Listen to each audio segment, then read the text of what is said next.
What's up, guys, and welcome to the stream. Hopefully you're having a beautiful day as we are going to launch the grand finals of EPL season 16. Today here at the studio we'll be joining several sheep. CS. Am I supposed to say the CS at the end, or? Not really. It's just the Twitter handle. That's just it's there. It's just the Twitter handle, okay. The CS stands for not focusing on the camera. So okay. I really thought it was like Counter-Strike, but yeah. Every now and then you have to test it. But yeah, doesn't really matter what it is. It's still one of our best casters here with me today, and of course I will be here today as well as your host and your caster, Donut, and we will be hopping into a little best of three called the Passion UA versus iNation, or ex-iNation. Several, what do you think about the fact that the organization just disbanded and we actually do have them here on the finals with us? Well, it can certainly be an absolutely great sort of promotion board for them, right? It can be can be a great commercial for this five-man lineup to maybe lose the org but instantly win a tournament again. Then, hey, that's some sponsorship that's hard to come by. So yeah, it's not a bad way to end the season in a way.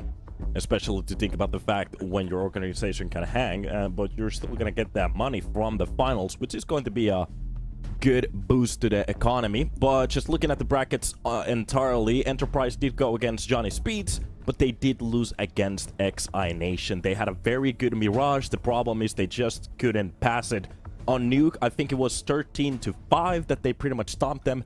But on Ancient, it was a very one-sided show. Passion UA. Let's see if they can actually do something differently.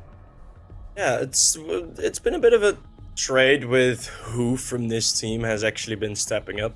Eschila has been, throughout the group stage, pretty much the lowest performer from Passion UA. And one thing with ex-iNation is the game yesterday, of course, had Vladan as the stand-in. Vladan, who of course played with... Oh, yeah, I gotta get it correct now. I think it was Fnatic that he was in for a while. I think it was for Bleed. Bleed, yes. Yeah, he is in Bleed. Oh, he's still in Bleed, actually. Okay, still in Bleed, yeah. Oh no, he's benched in Bleed. No, yeah, because if I understood, he was on Bleed, he got benched, then he joined ex-iNation, and now... Yes. I'm not entirely sure what's happening at the moment, but... I have to say, VLDN, or you said Vladan, I actually called him Vladin. Not entirely sure which name is correct, but yeah, it's one of those things. But he was a banger yesterday on the game. Pretty much on every map, he was ridiculously good. Well, how you feel about not playing Vertigo or Nuke? How do you feel about playing 5 maps? I'm buzzing. I'm so hyped. Right.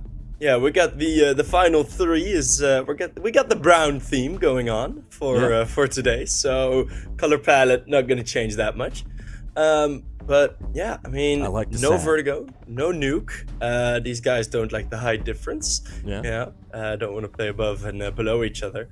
I'm actually gonna be very clear. I didn't really check out the order of the maps. I just saw the maps. So where was Dust 2 placed on the board?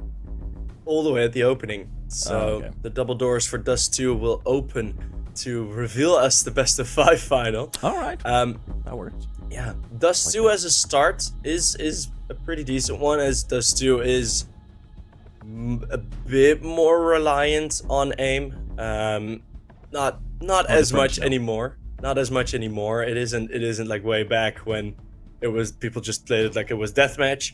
Yeah. It has a bit more layers now. Especially with the possibility of mid aggression. That's something that I'll pay attention to. But yeah, further on, I mean, I'm pretty impressed by Passion UA actually being here. Not like they've been in a couple tournaments with us before. They've been in other tournaments. I think they won one season of United 21 a couple of seasons back. I don't know if it was the Division 2 or the Division 1 season, but they did get there. And then now they are here looking for that Division 1 trophy. So I'm hyped. That's correct. Yeah, so The maps will be Dust 2, Ancient, after that Mirage, and if we need them, Anubis and Inferno. That is the order that we are going to be going through these maps today. And I have to say, I'm hyped for Dust 2 as well. It's one of those maps that you keep saying that it has a lot of layers on it. Back in the days when this was one of the main maps in the pool, everybody knew how to play it. So the actual... wait a minute. Okay, we got some first point contacts here already. Zero Fix already dropping a player. I'm a little bit surprised not everybody else went sprung into the action at the same time. Drops one more player from the line. That's got to be Seekos. And Collins finally gets that trade. Slow walk continuing, so there is the defuse kit, which should be useful, and CT's already getting very close by. Passion UA have a great position here for the time being. As I think they're just gonna let this bomb get planted and then start the push.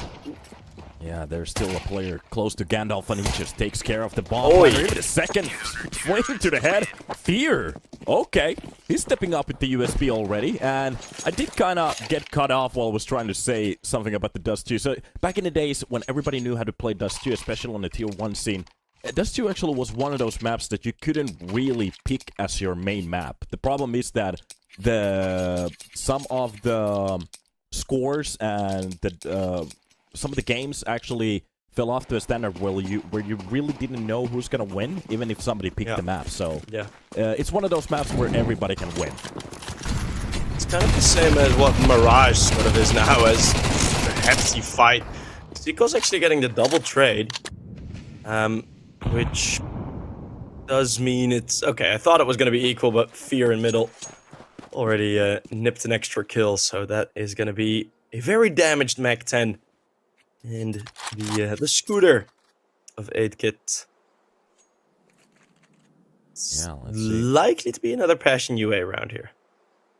Yeah, Fear, wasn't he a Navi Junior player? Oh, a scout shot, okay. A way to bring it back to a 2 versus 2. That was a very quick shot, too. 8-Kit is going to swap that to an M4. This is actually very doable still.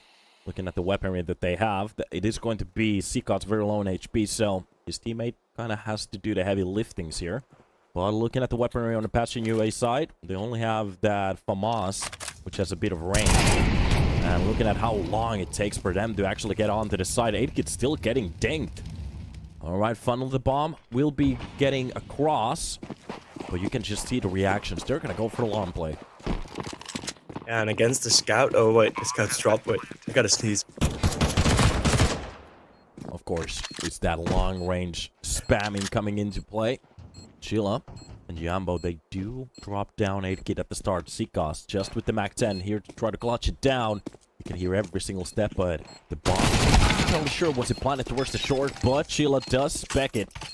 Seekos will be brought back down. So that's a FAMAS swap for that MP9 and an M4 being brought to the next round. And Passion UA, they kind of survive with a scare here.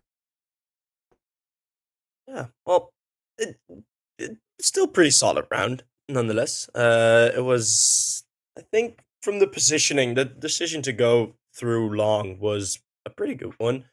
To sort of reset the position, you know, you got a bit more open space. They still had some util left, so some flashbangs and left and right. So it's the quick play, the decisions. Sometimes you just have to make them quickly. Yeah, and with another bomb plant, ex-iNation, they lose the pistol. Well, this is what you guys wanted. Changes to the economy.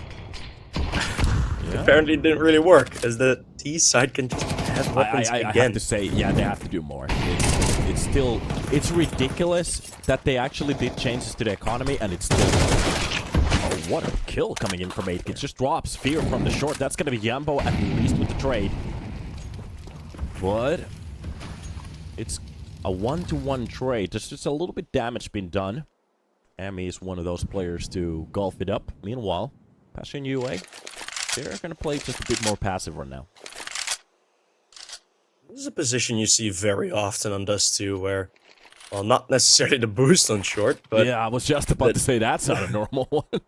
but it's halfway into too. the round. Yeah. Halfway into the round, just getting stuck in on short and then deciding to go on from there. You see it very often. I just saw a video from Boo that actually he was talking about, like, don't go too short on Dust 2. You're still playing it wrong. Yeah. Meanwhile, nice quick catch from Jumbo to actually bring one more down. The problem is they're actually starting to drop like flies. Collins with Dragon, both of them achieving a kill. And right now, Passion UA, they kind of have to go through the motions to maybe save this round. If they want to go for it, it's still doable. The issue is that these rifles could be very usable in the next round as well. And looking at the the body language really is giving me off the vibes that they're just going to save this round. Just wanted to check if it was an AK or not. Yeah. Saw that it was a Galil and absolutely bailed. So ex-iNation first on the board without even having needed to eco after losing the pistol. Which there's a question for you. Which one, in your opinion, is better? Is it the M4 or the Galil? Oof, M4. Easier spray. Yeah. I think that's like the only thing that's better. Yeah. The Galil's good. But think about the fact that it costs like $1,800. Yeah. Yeah, that's what makes it. I've mentioned it a couple times. You can see if someone is really feeling it if he starts hitting Galil sprays. Yeah. Or those bursts. If someone is in game and like round 2 or 3 and he starts hitting Galil sprays, it's like, okay, this is gonna be a 30 bomb. I don't know. To be honest, in my opinion, I think CS has evolved to a place where if you actually start to do well with lesser weapons, I'm not talking about like AKs, OPS, or M4s. When you start to do well with some Osses, Galils, good trades behind the smoke already. They tried to go for the extend, but CT's still keeping the control here, but most of the players have actually gone through the double doors already. Now the question is, how do they want to go throughout the round? They still have a player close mid. They can actually go for the 2-point attack here, but it's going to be Yambo with that scout to drop 8 kid. And we're starting to see some scout kills.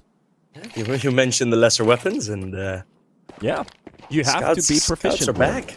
Yeah. The better you can be with the low echo buys, the better, of course, you're going to be as a team.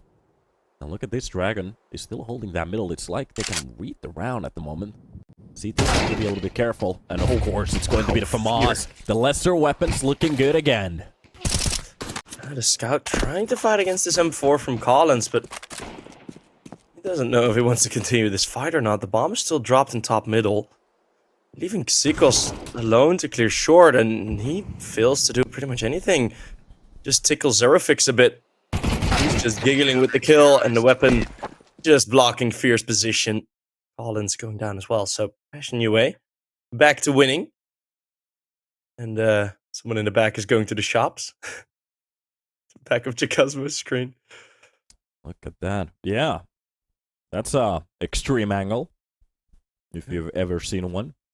Emmy is very close to the monitor. I love the composition of Emmy's webcam. Just half covered by the monitor, and then the half is just his face. Yeah, his face. That's like a... cinematic. That's cinematic. Collins. Okay. Not a bad way to start off the round. Yeah, and that was the only 8k on the round, too, so he's still alive with 1 HP. If he wants to, he can drop that for his teammates, but he's the only one with armor. But at this point, I'm not entirely sure what the armor even does. But those 2 kills at the start works out perfectly. Zerofix is here to punish them. At least brings 1 back. And it's actually going to be Collins with the 1 HP to go down. Oh, great responses from Passion. I mean, you had to push him B already in response to the other push. And then Chakazmo, realizing that there's a couple people up back in T-spawn, he's deciding to push long. So this could have started as a disaster, but Chakazmo and Passion UA, lovely push. There is a flank coming. A 2v2 is realistic here if Emmy connects. Okay, wow, that was at least a good recovery, but we're already looking at the 1 versus 2. Not a bad round already. Looking at the damage that they have done just with that single AK. But Passion UA, they're still not going to let them win this round for ease. And Jaxmo is just going to make it a quad kill for a round like this. Makes it look easy. And kinda, I have to say, he kind of saves this round in a way. Because losing that many players at the long without getting a kill. And okay, they didn't have the armors or anything like that, so it is supposed to be a little bit of an easier round for the side of Passion UA, but we have seen rounds like that just get out of hand very quickly. So, for individual performance to shine at that point, there wouldn't be a better point to let it shine, I guess. Yeah, and one thing as well is ex-iNation, they're really pocket watching Passion UA here. Oh, they're really they're double eyeing down those wallets, seeing how much money goes in, because every single round, I think Passion UA survived one round with 4 players. All the others have been 2 or less. I mean, it's been their money's winding down their economy. Yeah. And how it works on the CT side, if you don't, well, the basic rule is if you don't save more than 3 weapons, you're actually at a loss. So, especially looking at a round like this, it was basically just a Beagle with T250s and Glocks. That one AK was literally most of the damage that we've seen, with a couple of Eagle shots here and there. So, if this, for example, came to a 1-on-1 and they could have won, that could have been a save directly from them. But it is what it is. It's the round. Try to get a bit cheeky in BF. Last thing I'll say about the last round is I think the greediness for that AK also kind of lost ex-iNation the opportunity, as 3 players died where the AK got dropped in suicide. Yeah. And it's called suicide for a reason. You don't really want to go 3 players there. So it's a good place to pick.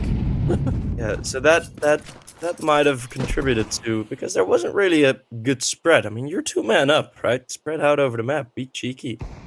But yeah, not happening. The Jumbo is happening. Get the first kill with the op. That is a good opener. We have seen some very good starting kills from both of the sides. So it's at the moment, I have to say, it's very questionable, like, who's leading these entries, because it seems like both of the sides have either got the first frag, or they have a way to convert it to a win of the round, but most of the rounds have already, of course, gone to the way of Passion UA. I'm just looking at that economy like you were talking about. They literally have to lose a round, and it's starting to look very bad. Yeah. This B stack at the moment, the jumping behind the boxes to go for the peaks. And there's a 1-man army coming from middle at the moment. That's a lot of responsibility left for a player. But a double spray down from Chila is going to be shutting it down. Zero Fix takes care of the player from the double doors. And it's going to be dragging left in a 1 versus 3, but it's not going to last for long, as Fear stomps in from the window. Yeah, great setup, and that completely screwed the timing of the middle player for the CT side there. They tried to go through the door, but 2 players already went down. They know where everyone's at. I mean, that just screws up the timing. The only thing you can get at that point is a trade, and having that second player in position, I mean, that's just, yeah, didn't even force to rotate. There was no pressure on long, no pressure for short. Passion UA, their defense is looking really, really good. Yeah, and this is, we have to say, it's ex-iNation's own pick. And again, it's just a blenderized round. Every time they just try to run out somewhere, they're just getting double back. They're being very mobile with where they put the extra man. Yeah. As it's Dust 2 is pretty much the opposite of what Overpass is. Like, Overpass has so many angles that some angles need to be ignored. In Dust 2, you have 4 lanes. B, mid, short, and long. So you have that one extra player, and Passion UA have been pretty perfect, I'd say. They have a very good record. About 80% of the rounds, they've been spot on with where that reserve player is at. Yeah, and to look at how many rounds you need on the CT side here on Dust 2, in my opinion, 6 rounds is pretty good to start off, because you can actually be very good on the T side. You know how to play this map. And I have to say, ex-iNation, they're gonna have to wake up here. They have tried a lot of different things. The problem is, every single time, they're just getting either quad-killed, multi-killed, whatever happens. It's just these individual performances from the CT side that keeps mowing them down. And at the moment, it's the op doing a good job, getting a little bit tagged there. But the point is not to try to lose that weapon, because we were talking about the economy. If they can save a round like this with every single weapon, that's gonna be a nice buffer for them. Yeah, and then iNation being trailing so close by in terms of money, and then all of a sudden you have a round like this where you are finally forced to be on a pretty significantly lower weapons. Oh, they're waiting after time. Oh lol. Wait, did they get him after time? I'm not entirely sure. I hear That would be countdown. amazing. It was very close. Let's see when the table. Let's see what's about to happen Get here. that? We still got the cameras. Yeah. Zikas is trying to enter the matrix, I think. Let's see for the last kill. How much time we had. That was a dramatic way to die. Okay, let's see. Yeah, I think it was on the last millisecond, so he had time. Yeah, he spared him. Yeah. How It's nice. Okay. Yeah, smoke. Oh, okay. Throw just backfired, but it's okay. So, we're gonna open up that smoke to get some more clearance, but this time around, ex-iNation, they're not gonna force it. They have one control. From here, they can actually go for whatever play they want to, but this, I'm not entirely sure if this is a good idea. Looking how mobile Bastion UA has been, the problem is if they have every single player along, they're gonna get that information. Nobody's gonna be on middle, but they're already on the side. They have been so quick on this round too, with being so silent. Yeah. Full A-side control with a man up. This is going to be an interesting time to try to retake this. Pace change was very welcome by ex-iNation. They got a bit lucky. Well, lucky. It's skill, but It's still a round. in their favor with ex-Chila going down to the kill in the mid doors, and yeah, just the full-on save, which I can't even really blame them. Yeah, I mean, they make the mistake, and they only lose one player, make a mistake positionally, and they're like, well, okay, round loss. So, yeah, that is true. I'm just thinking about the fact like, they have majority of the rounds already. Most of their gun rounds has been looking good, so just try to maximize the amount of rounds you can have with the rifles. And you should be okay. That's the right way to go about it from the side of Bastion UA, and they're gonna be saving a lot of money from a round like that. So...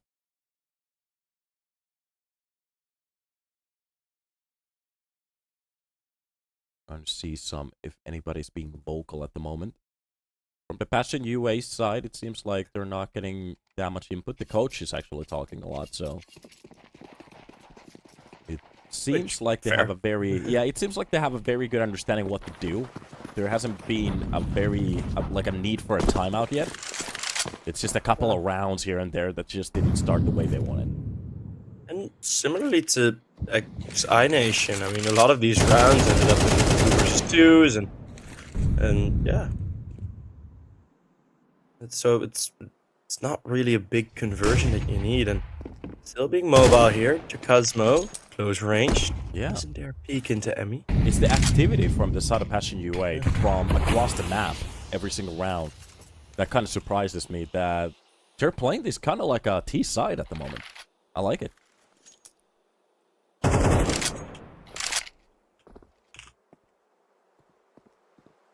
Let's see what's about to happen. They still have Jambo down that short. Anybody who wants to go for the swing might be met up with a bullet from that op. The little distortion close to the lens on the right, like on the sides of that op, is still bothering me somehow. Alright. Well, you're supposed to be looking at the crosshair, Donut. That's why I usually miss the shots. Okay, some utility has been thrown around. It seems like they're setting up for a mid-execute. That's gonna be the paw flash. And a smoke for a CT. There's supposed to be a way to cut off the players, and they're reading this round well. They have 3 players towards the long, so it's going to be basically a 2 versus 5 at this point. Pop flash is for the hill right there. Nobody's pushed the up from the upper tunnels yet, but this is going to be the explosion right now. They are starting to need some kills. If they go down without any, this is going to be a round for the side of ex-iNation, because B side is going to be ridiculously hard to try to retake, especially if you're 2-man down. Well, a bullet to the face at least. That was a bit of a positional mishap. I mean, Bastion UA, I don't think they were really expecting that, such a heavy approach from middle, as ex-Chila got caught in the open, Jacuzmo in a bit of an awkward spot, unable to play off each other. If you look at the crosses as well that are now on the minimap in B, like the spot where ex-Chila died, you are never supposed to be there as a CT. That is not position you play, he was completely caught with the pants, the ankles. Yeah, I'm just still thinking about the fact that we're kind of getting a couple of rounds here where they have been active from the side of a couple of players, but they're giving a lot of space with some of these plays for the side of ex-iNation. Of course, considering the bigger, grander scheme, they're still leading by a large margin, already winning half of the rounds. So basically, if they just win a couple of rounds, that's gonna be okay. But this could be a very good way for ex-iNation to start to get back into the groove here. And they still have the money. That's an awesome peek from Jumbo. With the AWP, well, that is their turn to win the long-range AWP battle. That's Dragon falling. He's not been having the greatest of times. Yeah, and they're ex-iNation for this round. They're losing a lot of map control right now. Yeah, I mean, it's with the one man up, you see instantly so much more passive in the positions because they just know, well, we can probably deal with it if they have one man less. I might even say just go for the mid to B again, but Fear now has that man up. He can go through that smoke. Jumbo can just get another kill. He's on B now. He's been everywhere. Saw him on short, mid, B. Okay, he's a world traveler. And that's going to be the well-placed nade. It's just a bit off. The M4s can't really find a target. Trying to peek from every single angle at the moment, and he's being just baited. So that flash is going to be perfect for the double. Goes for the triple. Of course! He makes it happen. A triple kill on top of the A side. And just a couple of bullets is going to be enough from the M4. Zero Fix is looking insane. I like that. Yeah. Fear you can see the it. coach was hyped too. Yeah. That was awesome. Look at the first pick. Oh, God. That's one of those situations where you're running from suicide. Either you see that head from the double doors or you see it from the underground and you know you're dead at that point. Yeah. It's just done. And the position still holding on long. I was like, why aren't you rotating? And then the flash came and I was like, fair. So Zero Fix threw the flash and just went back to long. It was like, ah, man, he's got it. I forgot to say it. Whoever threw that flash, that was the perfect timing. So yeah, it was a very good utility. Long. Great positioning here. Look at this, now. the 4-man middle setup. Teams are starting to get more and more creative with these mid setups now that there is a bit more freedom with suicide being blocked off, or at least that full range being blocked off. Just that little bit, so you can directly from the spawn get back to that. Is dump is gonna work out perfectly. He does get the one kill. 8kid helps out with another, but the damage is the one that's bothering me at the moment. Look at the lurk from middle. I mean, oh, how does Dragon still get away with that? Such a fast rotate. Passion UA completely convinced that with all of the mid presence that they had, that, yeah, well, they must all be long. That late lurk was amazing. Jumbo hunts one down. Can't find it. Maybe on the crosshair, actually. Jumbo is already very close. There is a smoke now. Oh, just gets another tag. Jumbo! That's ridiculous. They might still do this. I mean, it is a 2 versus 3, but I have a feeling Passion UA want to go for this. Yeah, the damage is such ridiculous. The problem, of course, you don't have the console, so you don't really know how much damage you have done, but if they have been focusing on a round, they know something should be low, especially with that flick of the wrist. That's great. That is just a wrist shot coming in. 8kid goes down, but the problem is they still have the better corners, especially with that op shot. It's brought back into a 1 versus 1, and Dragon, the only thing he has to do is just play a little bit of time. He misses the important shot. There's still time on the board, but of course it's going to be the no-scope to land on Fear and put him down. And I have to say, we only have a round left to play. And ex-iNation, okay, they're starting to make a little bit of a mark on a scoreboard, but that 5th round, that could be a very insane way to come back into this game, especially if they're starting to land shots like that. This was nearly the perfect round from Passion UA. Yeah. And then they had the chance, but with those rotates through B tunnels, it's been so much more common for players in B tunnels to just stay back and be in sort of those annoying little positions. So Fear just had to take way too much time. By the way, ex-Chilla again getting tagged by Collins through the doors. It's a interesting way to start off the round. So, oh, welcome to the stream, Wheezies. How you doing, buddy? Some more damage. Been Jumbo and Chilla, both of the players very low on HP at this point. And they're actually gonna go for the triple B setup. I'm not entirely sure if they double want off to go on the for T this one. side. Yeah, this might be one of those situations. They're kind of pushed on towards the B side because they're so low in damage. But this seems to be A-side execution right now. Counter smokes coming in. That was actually a molly. Oh, tries to use that smoke for his cover, but the problem is Dragon was ready for that. Reads that angle perfectly. They purposely went for the double up. This is something that can only happen on Dust 2. Jumbo that was harassed very close. by the util. Still gets away. Flashbangs and the molly is just a bit too much to deal with. This is looking good and clean. Zero Fix has to check about a bazillion angles above him. And ex-Chilla just... Yeah, they got bullied. Ending in the flames. Yeah, they got bullied. Okay, you can see the smiles on the side of ex-iNation right now because it's one of those things where the game started off very well for the side of Passion UA, but ex-iNation, they started to bring rounds back and back. And 5-7, okay. Passion UA, they are leading the half here, and they are going to be leading as we are going to be hopping into the second half, but ex-iNation, on gun rounds, they did a very good job. Yeah. And then pretty good recovery. Thinking about some of those earlier rounds, right? Some of the rounds with the scout or with the AK, with the hero AK buy, you're looking at like, well, if you get one of those rounds, you're probably looking at an 8-4 the other way. Yeah, especially with the fact that Passion UA, we were talking about it at the start, they were barely holding on with their economy. But of course, you have to always remember, especially when we're talking about, these are Ukrainians, if I remember correctly. I remember seeing them being very good with the Deagles, and from my history, Dust 2 was a very Deagle-heavy map, so if they get into those eco situation, Deagle armor, you could actually see a couple of shutdown rounds, but let's see what's about to happen. Got the dualies on Dragon, and it's gonna be a slow setup. Pretty interesting how Dust 2 is actually one of the maps where the pistol round, in contrast, goes slower than most rounds or most other maps. If you go to Mirage, every pistol round is pretty much just a rush. Yeah. For example. We haven't actually seen a B rush. No, we haven't yet. I was actually kind of waiting for it. Wait a minute, Emmy, is he on the T side right now, or what's happening?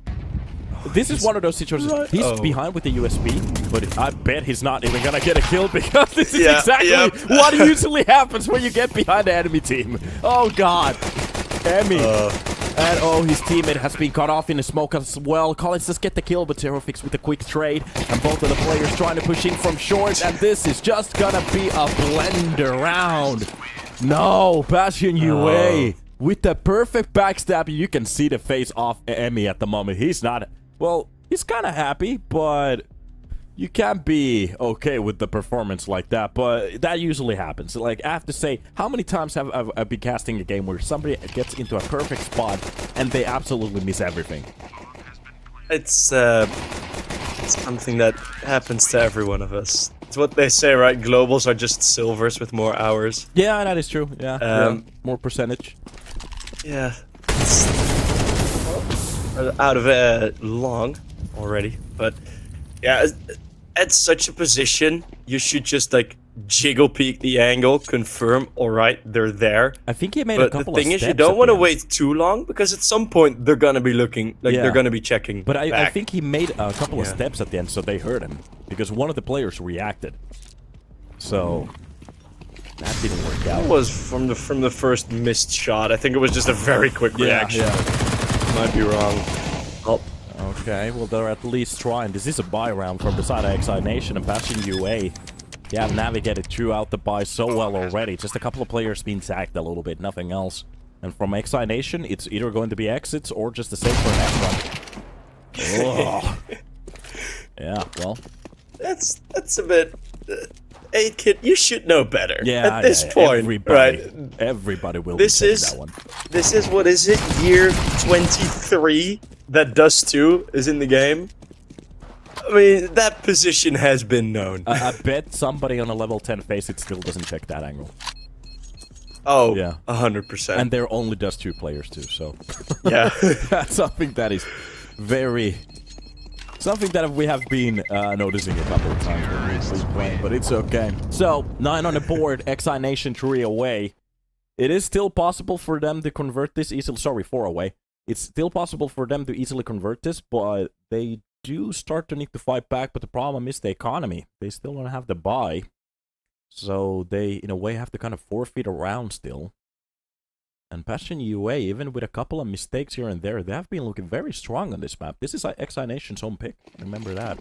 Of course, on best of 5s, you get into peaks that are a bit more stable for both of the teams.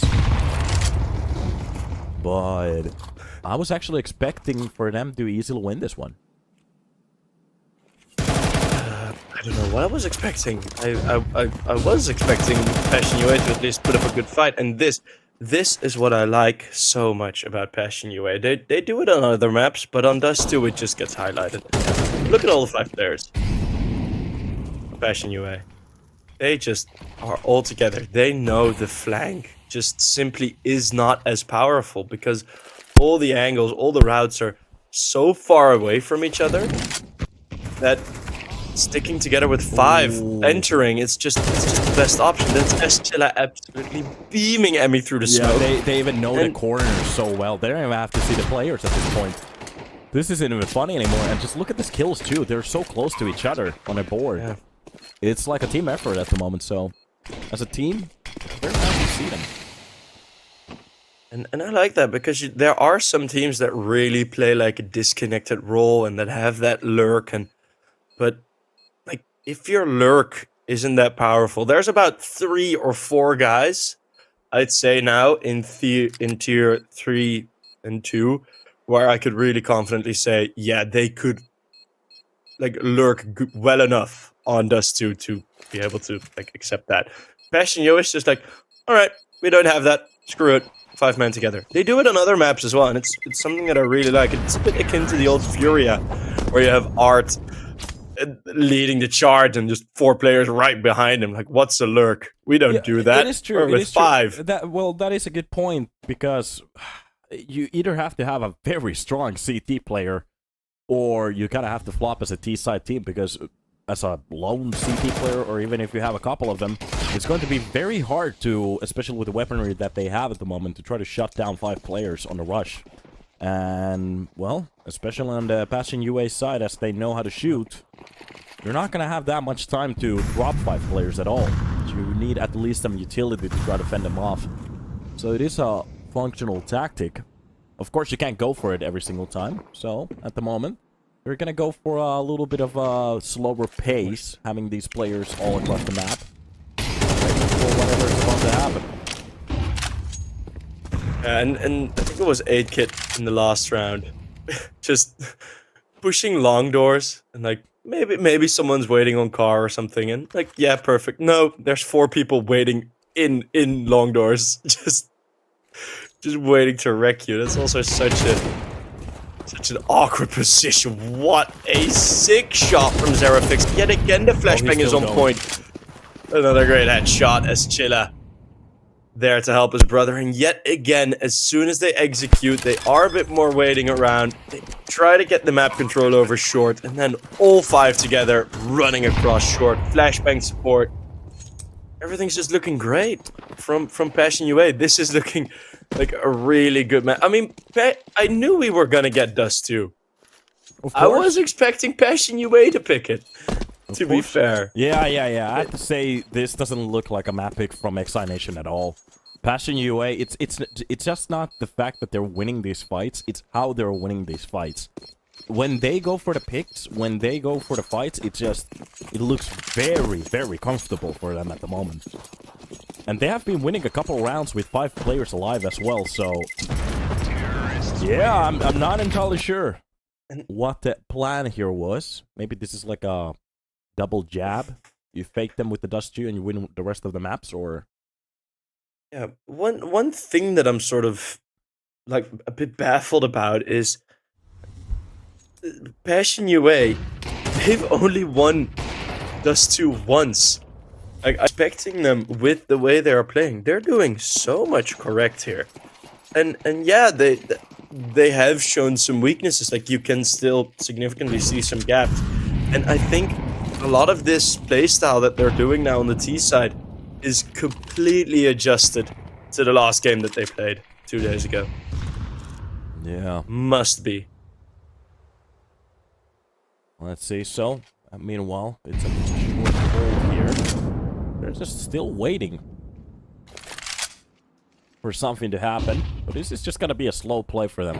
Just lurking around, trying to probe some entries. That smoke gets used more and more often now as well. The smoke to the other corner of long, which I do think is quite an interesting idea. Some mid-pressure, Xikos trying to get close with that MP9. Either a close angle or a quick push in. How well is your timing? And this again, you see they got the short control. Now you have Zero Fix, Cosmo, slowly rotating in. It's going to be another 5-man execute off short. So much util left. Collins, he does have a Molotov. Can he get that out of his hands? Nope. Not at all. Dropped by his dead feet. And now Emmy on his own with an MP9. Oh, it's like stopping a train with a cardboard box, and it's just not going to happen. Passion UA 12. Pretty much a guarantee. Yeah, I have to say Passion UA at the moment, especially on the peaks, they're very good. I'm not entirely sure what the way is. Maybe you want to play more setups on the sites, the old Fnatic style, but the issue at the moment is if you start to play setups, you just give them more space to execute with the AKs at the moment. Again, across these two teams, they're just unstoppable at this point, so... maybe Ancient is gonna be a little bit of a curveball, but the problem is it's their own map pick, and they're very good on that map, so... I'm not sure. We're about to see it. Well, at least there's a silver lining. Yesterday on Ancient, ex-iNation played very, very well. Yes, but that was also with Vladan. Yeah, that is true. It was very, very good. But one thing that I'm hoping to see is that this sort of trend continues from Passion UA. These types of side takes, of course, it is a lot harder to do on most maps. For example, on Ancient, if you're gonna go for a full 5-man rush towards the B-bomb site, you're gonna have to check about 7 angles, and they're all like and run across like 17 nades. Like the one thing is, like, especially if you're, for example, on the A bomb site, if you're peeking on the ramp, like behind the bomb site boxes, if you're peeking there, and you may get 1 kill, or like you get spotted, you fall back, there is nowhere to go. You're there, and that's pretty much in every position. Jumbo gets backflipped in suicide.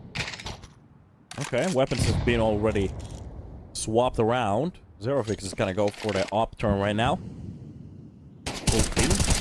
Be the one to actually win some of these fights. Collins goes for the short play, so this could actually be a round for the side of ex-iNation, as long as they pick this up. Still fighting on towards the short, being spotted, knows there's an op against him.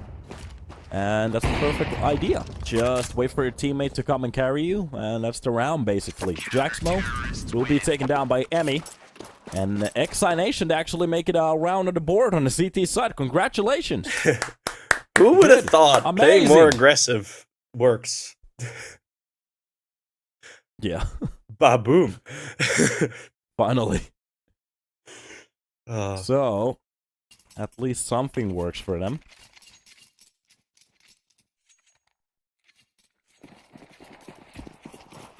Donald, apparently we suck. That's okay. Yeah. It's okay. That's okay.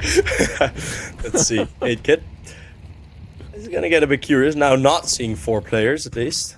has a bit more space, but Chakosmo is just gonna prevent the push. It's an interesting position Chakosmo is holding. Just a bit more passive. Waiting really, really a lot for the other end to come in. Well, it is still 1 round away, maybe 1 minute 20 away from the next map. Yeah, they're just playing for a little bit more control here on short. And still a very slow playstyle from Passion UA. They're just trying to probe for any mistakes, especially from the last round, what ex-iNation was going for. Gonna have to patch them off by now. Meanwhile, from long, 8kit is still holding that double doors for the house here. It will be a battle against Jaxmo at that point. And Passion UA, they still haven't gone for any of the setups. Just waiting for a real push. And there's just the smoke between Dragon and 4 of the players here on middle being spotted. That op shot actually misses. And 35 seconds being left on the floor. This is starting to look like an old Navi tactic. Play every single second off the board and just go for the executions. And Jaxmo, well, even with a couple of thousand hours of dust, you still don't check the angles. Finally, some damage being done. It's going to be the 5-7s. But Zero Fix through the door, finally finds the kill. And 15 seconds being left on the board. Emi finds the kill from the short. That's going to be Fear taken down. And Passion UA, they burned so much time that I don't think they could have actually gotten on top of the site to plant that bomb. That's a great response from 8kit, by the way. Looking at the time becoming a lot lower, and him just deciding, all right, I'm gonna push a bit further in, put that defensive line just a tad bit higher, even if, for example, the peak comes through and neither of them get a kill. That's still such an early delay, right? And such an early warning system for the rest of his team, because you saw halfway into the fight, he was still alive. There were already 3 players on the A bomb site because they knew, okay, well, they are gonna have to go A if they are at long now. Yeah, but I have to say, Passion UA, when they were actually winning these rounds, it was because they took control of the round. At the moment, they're giving so much space for the side of ex-iNation, just trying to burn down the clock. I'm not sure if they're practicing at the moment because they know that they're so much up, but if they just go for the same playstyle that they went before, I'm pretty sure they're gonna win this round here. That nade is gonna lose that. Oh, okay, a nice shot through the smoke as well. Sikas, 1-man army here towards the long. Oh, he is still alone, hoping for a wide swing, but they just haven't really checked it. Now it's gonna be a single clear. No flashbangs going over the top. Well, the other way they do. Collins, they're just lining him up, Passion UA. And this is the point where you call a time and be like, oh, how are we winning these rounds? Because it's not happening. Although, once that foundation gets shaken, that's when the problems start to seep in. Oh, Fear. Got a little bit timed on that jump, but it's okay. 40 seconds left on the clock if he still wants to go for the ace. Sorry, yeah, it's actually going to be an ace for him if he gets these 3 kills. But of course, there's a player already on the back lines. It's going to be that op to hold it down. A double op setup as well. First shot misses, and a Molotov. I think that was the idea, but okay. Ooh, what a snap of the wrist. And 1G is in the chat. Yeah. Summit moment right there. Good job, Fear. Oh, no. If somebody doesn't put the 1G in the chat, I'm going to ban everybody, okay? 1G is in the chat. No. Jesus. Oh, how did you throw that Molotov and actually run it by yourself? You wanted to get to the B-bomb site? Oh, no. He was actually looking at it. I think he was just hoping. He saw the update. He might have misread the update. He was like, oh, the Molotovs now only take 1 second. No, it's like they're 1 second shorter. Oh, God. Yeah. Oh, we need a replay. Yeah. Oh, my goodness. He was literally looking at it. That's what I'm talking about. It wasn't like one of those situations that we're focusing on something else. Just he was actually looking at it. But yeah, that's okay. Well, if somebody could send this clip to Summit, he might actually find this hilarious. But yeah, he actually lost that game. Think about it. Yeah. He started applauding himself. So good. It is okay. So, Passion UA, let's see if they actually finally learned something from the previous rounds. 8 on the board, ex-iNation on their own mapping, 4 rounds away from an overtime. Meanwhile, here towards the short, I think Chilla actually spotted the player. He's gonna go for a nade, but it's just gonna be a swap. And Fear is going to be the one to take 39 points of damage from that Granada. Not having the greatest of luck with you two in these 2 rounds. Yeah, being dumped. Is Fear. 8 Kit, still in a decent position. Has spotted the upper angle, but at that point you need to divide your attention. So he decides to just fall back, pop a smoke, and retreat a bit. That sounded like a rapper's name, Papa Smoke. That is because it's a rapper. Yeah. Pop Smoke. So, short. Do not say this pop time and around. forget the smoke. We actually saw one of these attempts before. Let's see if they can actually go for it this time around. That's going to be the smoke for long to try to get a bit more focus towards it, but it's going to be mostly on Collins. That's going to be the flash for his teammate. Nobody's actually on long. They're putting way too much resources here. When the real push is coming, finally, he gets that counter flash. The problem is the quick trade from Zerofix. Jacksmo gets one. That's going to be Emmy with Seacost to actually bring it down, but from short, they need to get this kill, especially with the players pushing so close to the goose. Emmy and Seacost, that will be the ones to fold this round down for themselves. And ex-iNation, they're getting a little bit closer. And with the flank coming in, I really thought Seacost was a dead man walking, but he gets the turnaround, keeps the bomb safe, and ex-iNation, they've been on point with these quick flanks onto short. Something that Passion UA haven't really been able to deal with. Now, Jacosmo again was in a position that was a bit too far back to really hinder him, but only recently we're starting to see actual impact from these types of rounds, and Collins is just gonna straight push up. Yeah, that's gonna work out at the perfect timing as well, because they haven't really been aggressive at the start. So we're starting to see similar plays from the side that we actually saw in Passion UA. Is this actually a CT-sided map now? Hello? Always has been. Okay. That's one way to say it. It's just because on defense, like on lower levels, it's still T-sided. Yeah. We have seen some good T-sides from top teams too, but that's true. In my opinion, I'd say it's very stable. Quite a lot. Already spawning one player at the cross behind that smoke. Utility being dumped towards that short as well to get a little bit more control. So they have the A side now. And this time around, they even have the manpower. ex-iNation, even man up. Retaking a site like this is not going to be fun. This is that Molotov pushes the planter. Yeah. It delays the plan a bit, but ex-iNation, they really can't make any moves until that smoke fades, until there is a bit more pressure. Emmy going for the jump shot, but Fear is the one to cut him down.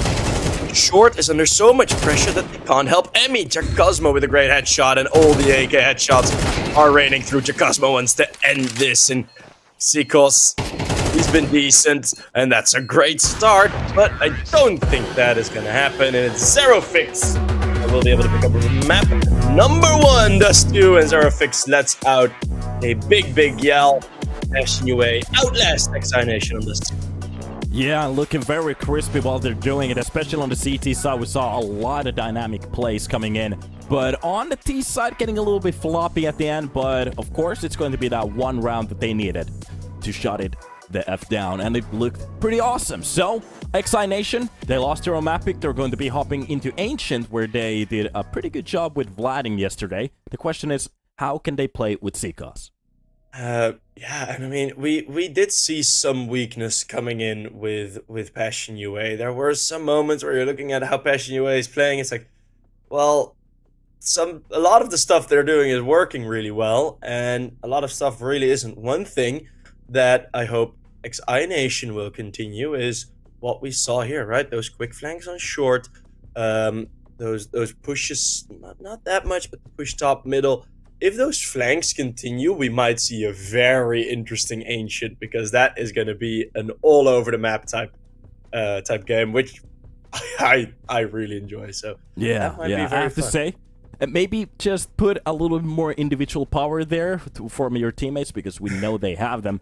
But yeah, we're going to take a little bit of a break and hop back in to the action, which will be happening on Ancient. So let's take a little bit of a break, get some water, maybe get some popcorns, because this game, this best of 5, has barely just started.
What's up, guys? Welcome back to the stream. As we are going to be hopping into Ancient, it means that map number 2 will be going on its way. So, is this going to be a chance for ex-iNation to show what they're made of, or will Passion take this 2-0? Well, 2-0 is not yet finished, of course. But, we got the mid-play, Fear. Ooh, bit asleep at the wheel. As 8-Kid, ooh, very fast through Donut. This is a good position for the T-side. ex-iNation, that flashbang's perfect, but Chakasmo has a bit of a struggle hitting his shots. Seeing Dragon now get close by. It's awkward. ex-iNation are trying to settle in, but it's not yet working. Now it's starting to get a bit looser. And that's very loosey-goosey, Jumbo. Needing the 1v3. Yeah, well, there's the first of the bomb, but the distraction is enough. The Dragon burns out. You always know when you don't hit the couple of first USB shots that's pretty much done. That was a very clear situation of that, trying to track that first player down. But it's a very good round for the side of ex-iNation, taking that first shot towards middle, dropping down Fear. And it seems like we have a Passion UA that's being cooled off a little bit, because on the last map they were doing a very good job and some very nice hits with the USBs. Let's see if they can actually keep it up here. The same rhythm. And the man with the 3K, the only other winner of EPL Division 1, currently in the server. The only winner of any EPL tournament that we have currently in the server. Dragon all the way back in Season 3 with that iNation lineup that made the RMRs. And that's a very quick mowdown of the USBs.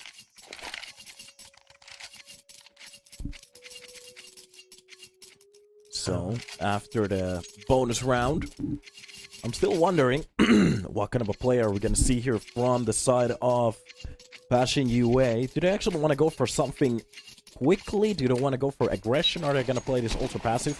Middle control is something that most of the CT side of teams like to go for after that lane push. But looking at the round and the sides, they're going to play this basically very passively. Just have that player close to the cave, helping his B-side player. But they barely have a player on the A main, so they're going to listen to that A side from the Donut. Meanwhile, a little bit of an exchange of that damage. Both of the players taking a little bit, Emmy and Jaxmo. And the round kind of gets stabilized in a way. Yeah, it sort of slows down. It's an interesting defensive setup from Passion UA. Sort of the 2-3. Leaving a lot of avenues open, playing it like it's overpass.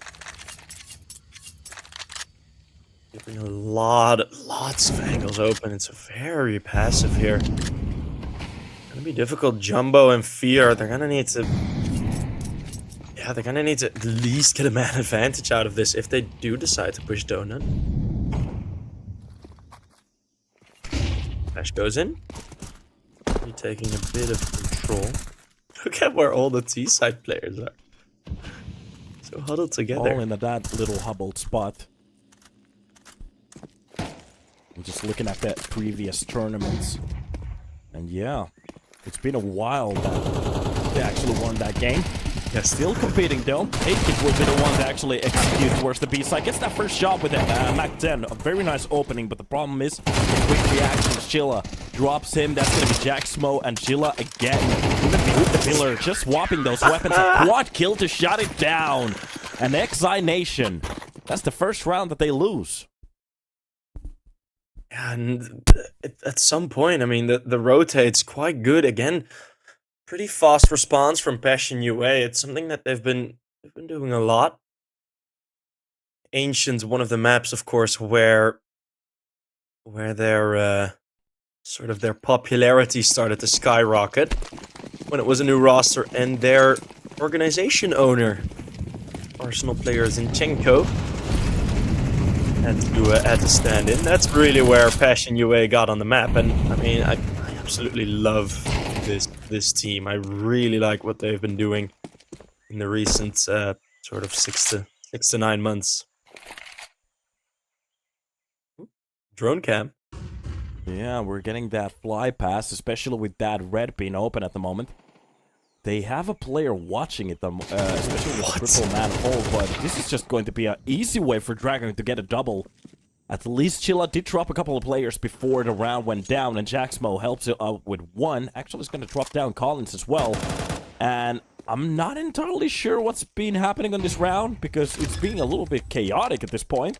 They do get the bomb down, so Emmy, in a 1 versus 3, with a couple of players a little bit low on HP. Gets the one, maybe at least to start it off, spots the player coming through, and he needs to do something with the Tech 9, drops the player from backlines. Oh, that was a close one. I could have definitely seen that actually come out as a triple.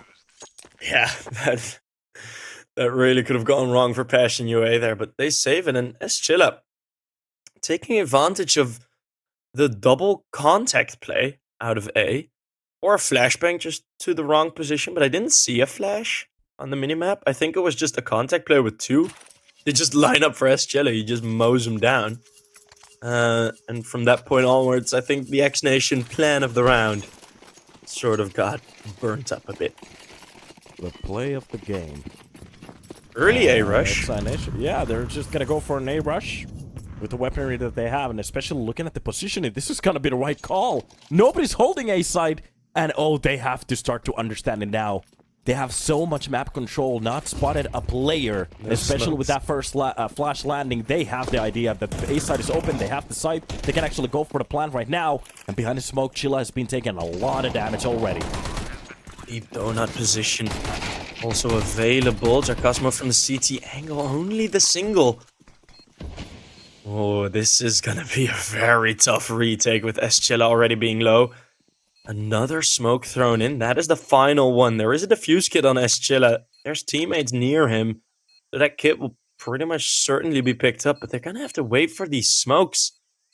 That's gonna leave about 10 seconds. I don't know if Passion UA still want to go for this. I haven't seen them fall back.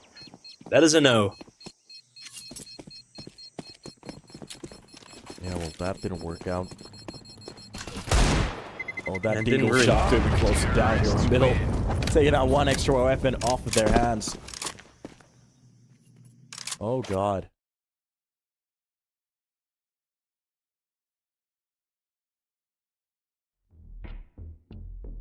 That could have gone better for the CTs. You could say that.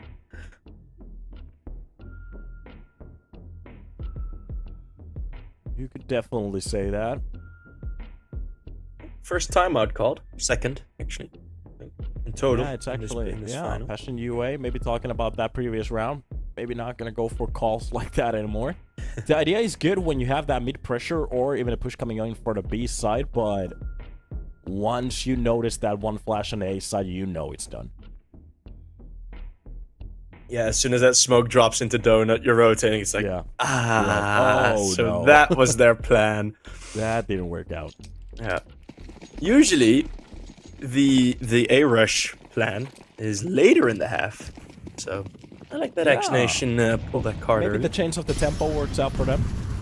Look at this response as well. Knowing, well, they're probably going to be holding A now, so we're just going to walk 2 players down middle. Having Emmy and Dragon already pretty deep in. Chilla's going to need to do a lot here. Smoke fades. Oh, tiny angle. Molotov dropped in, but the reverse is also true, so can't really do any more. Ooh, another good round. This A bomb site showing as a weakness. Passion UA now. So A side seems to be the point of attack again, and this is a very one-sided round. Only losing that one player is enough for the side of Passion UA, especially with the economy that they have. They can't really go for the retake here. And ex-iNation, this could be the round for them to start to kind of mount a bigger lead, especially if they could actually grab a couple of weapons more. Looking at the weaponry at the moment, they barely have a rifle with an AWP. Everything else is okay to be safe for the next round. And a couple of A-side rushes already seeming to pan out. It's like they're barely learning from it at the moment. One there's sort of two solutions. One I'm a bit more favored to. Either you could just put the op in temple, have one more player like holding CT or in donut. What my preferred solution would be is put two players down middle more often and have them be a bit more aggressive, right? Have someone wait on that push on A, have someone confirm that that play is actually happening, and then be able to push down middle. This is a bit more aggression, so they're gonna put they're gonna leave ex-Chilla there, just with the USP. But from that angle, he might be able to find a kill actually. We'll see that in about a second. Especially now that they're just waiting for that push to happen. A couple of shots through the plywood here. Trying to time that spray perfectly, but Passion UA, for them to win this round, they really need to do something to get that first kill. And right here, we're about to get that first point of contact. Jaxpo already understanding that the player is very close towards the pit here. Zikos is still holding down the A main push. And Chilla didn't want to basically give that entry away. And A side again. That B is getting fully stacked. And this time around, they're actually going to go for the B side execution. They have been played like a chessboard. They're rotating fully towards the A side. And, well, B side has been blocked. Another save. There we go. God. That's 3 rounds in a row that they have been played fully. And this is their own map pick. Yeah, that is rough. I mean, it's ex-iNation. I mean, you have such little util, and Jacosmo's smoke getting baited out just by footsteps. I mean, that's just a bit cheap. You know, you need to ask a bit more for your hide there. But Fashion UA still stuck on 2. ex-iNation getting a great T-side start. To be fair, I mean, it's still the like the op and the M4 still gets saved. Fear still on 0 kills. But yeah, there are going to be some more rifles. The op is still saved. It is going to be a complete full buy. But next round is going to be a lot of pressure on Passion UA to perform. Yeah, the problem is that they have been it's like they have been absolutely outplayed 3 rounds in a row. Just these calls coming in. 2 times for that A side, 1 time to fake it and actually go for the B side. And they have been just eating the whole cake every single time. They're gonna have to find a solution, and I think it's gonna be aggression, because the problem is the more space they give them, the more they're getting bamboozled at the moment. An actual map pick that work for the side of ex-iNation. Are we gonna get actually a map swap here? That would be an interesting way to start off with best of 5. Maybe if we can get the full 5 maps. Molotov has to start being used. That's gonna be the nade behind it as well if they wanted to go for the full rush. It's not gonna be happening. A couple of seconds being played off the clock, and you can just see them rescheduling this push. There's no support yet. Yeah, no. Yeah, this is a great angle. Oh my god. It's happened a couple times now where ex-Chilla also on Dust 2 sort of gets pushed out. Zero fix. That second headshot is amazing, and Jumbo just straight through the smoke beams down 1. That's a good moment for the demos, I have to say. If they have a coach, if they have a demo reviewer, that's a very good situation to talk about it. When you got that A-side push, the mistakes came in when you gave them the space to actually get those frags. Standing in open of those positions, especially on a fading smoke, that's a very big mistake. ex-iNation, after a perfect A-side execution, they lose every single player except Dragon in a matter of 10 seconds. Yeah. Individually, ex-Chilla made a bit of a mistake in his positioning there, but the fact that he threw that Molotov, he threw that nade, made sure that Zero Fix would have an open smoke for him. Yeah. So, in theory, yes, you could see it as a positional mistake. ex-Chilla, should he have gotten 1 kill there? Probably. But in terms of team play, he still does the correct things. So it is a situation where you can be critical of his individual positioning, but on the other end, it's still a pretty decent choice. Zico's closing the window, doesn't want to let that confused me for a second. I thought it was like a lot of LEDs for a second, like a wine door with a lot of LEDs in it. Like what am I looking at the moment? But yeah, it's just yeah. He doesn't want to let He doesn't want to let the swag out. Yeah. Well, at least he has an air conditioner, so that's cool. Let's put the swag back in. That was a rare round in a way that the execution was perfect and the retake was even better. Well, yeah, I wouldn't call it perfect, that execute, but... the first part of it. The first part. Well. The very first part. Yeah. Oh, yeah, it's very difficult in the middle of your side take to be able to adjust there for ex-iNation. Hate just quick op just doesn't really hit. The right idea was there, but Fear is not going to play with the odds again. He's going to be respecting that corner from now on. That nade does a little bit damage towards Jaxmo, but doesn't really shake him too much. Meanwhile, UA, they're giving a little bit more space towards that B side for them to execute. Respecting the push. Well, that push has to be respected as well. Dragon going solo mid. Well, no team solo mid, but it's just Dragon solo mid. DSM, call it. And yeah, I always love the middle plays. The T side push middle, it's Jumbo with 2 missed shots. The first you can understand, the second is a bit of a bummer.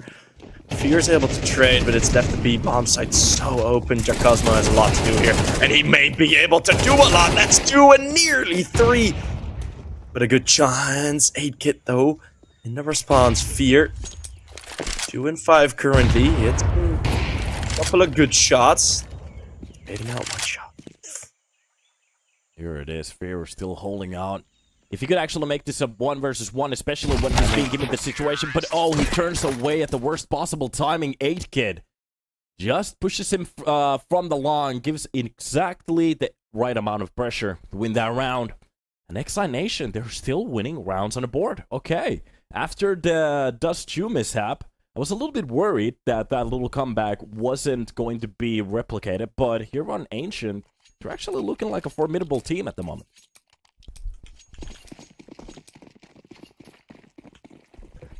Well, they've always have been. Yeah. Sometimes they just are not. Yeah, they just need a little bit time to start up. Get that engine hot. 8-kid with the starting kill with that op. Zerofix will be the one to be found, and on top of the lane's ledge here, going through the smoke. Oh, he had the right idea. The problem is he's not entirely sure where the push was coming from. He heard the steps, but there's a lot of damage being done towards the T side already. Just a single nade could take care of a couple of players here. Oh, damn. Yeah, you're correct. Yeah. They are 1 man down, but with the current map control that Passion UA have, it doesn't necessarily feel like it yet. Yeah, especially with the HP advantage. And with the lower weapons, they could do a lot of damage here. ex-iNation, with playing this slow, it is slowly diminishing the disadvantage that they were at. And that's a great peek from Eschilla, and going instantly aggressive Xecos. 27 HP. But if you don't look at him, you can't ever kill him. You miss 100% of the shots you don't see. Exactly. Well, it seems like Passion UA, they're keeping this chill still. Meanwhile, Dragon actually getting to the second box. The problem is Jambo finds a very good corner behind that box on the site. And even through the smoke does damage. Now the question is, B-side, as it's open only with a player from the back lane, it's going to be Jaxmo trying to fend it off. Spots a perfectly timed headshot there. Okay, Seacock going down. Emmy attempting to be aggressive, but Jaxmo reads that as well. I heard a flash. I don't think he saw it though, but doesn't matter. Passion UA, they take care of that round pretty well. I was lagging like Jaxmo for a second. He actually has some art there on the background. Looks pretty. Yeah. And with Jacosmo, he has been one of the better performers for Passion UA throughout this season, and pretty much throughout the entire story of Passion UA. Oh, this is a lot of nades here for the ex-iNation, the lower weapons. Jacosmo might be able to find another multi-kill here. If he steps up, Passion UA really have a chance. Yeah, especially with the early damage yet again. So the utility spam has been on point. Problem is, some of these fights have been actually working out for the side of ex-iNation pretty well.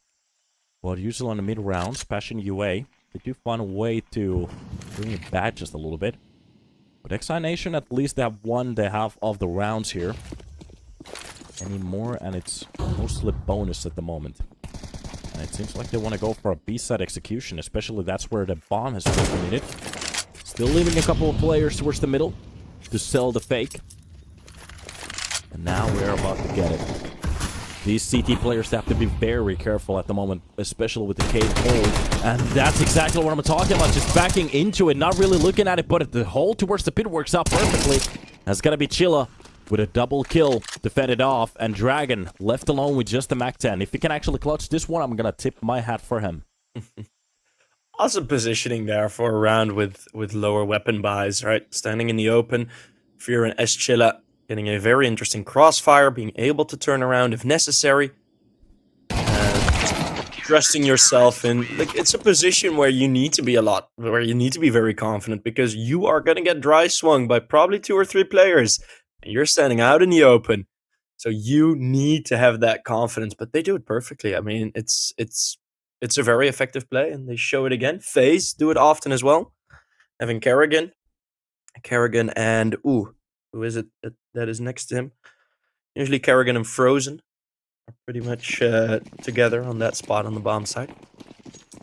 Yeah, they play those positions awesomely. It's still kind of funny that FaZe has been placed so many times well in these tournaments, but they just can't win it. Oh, Dragon with a drive-by just executes Zero Fix. Just grabs a new AK. A nice swap for him, I guess. Sometimes you don't have to buy a weapon.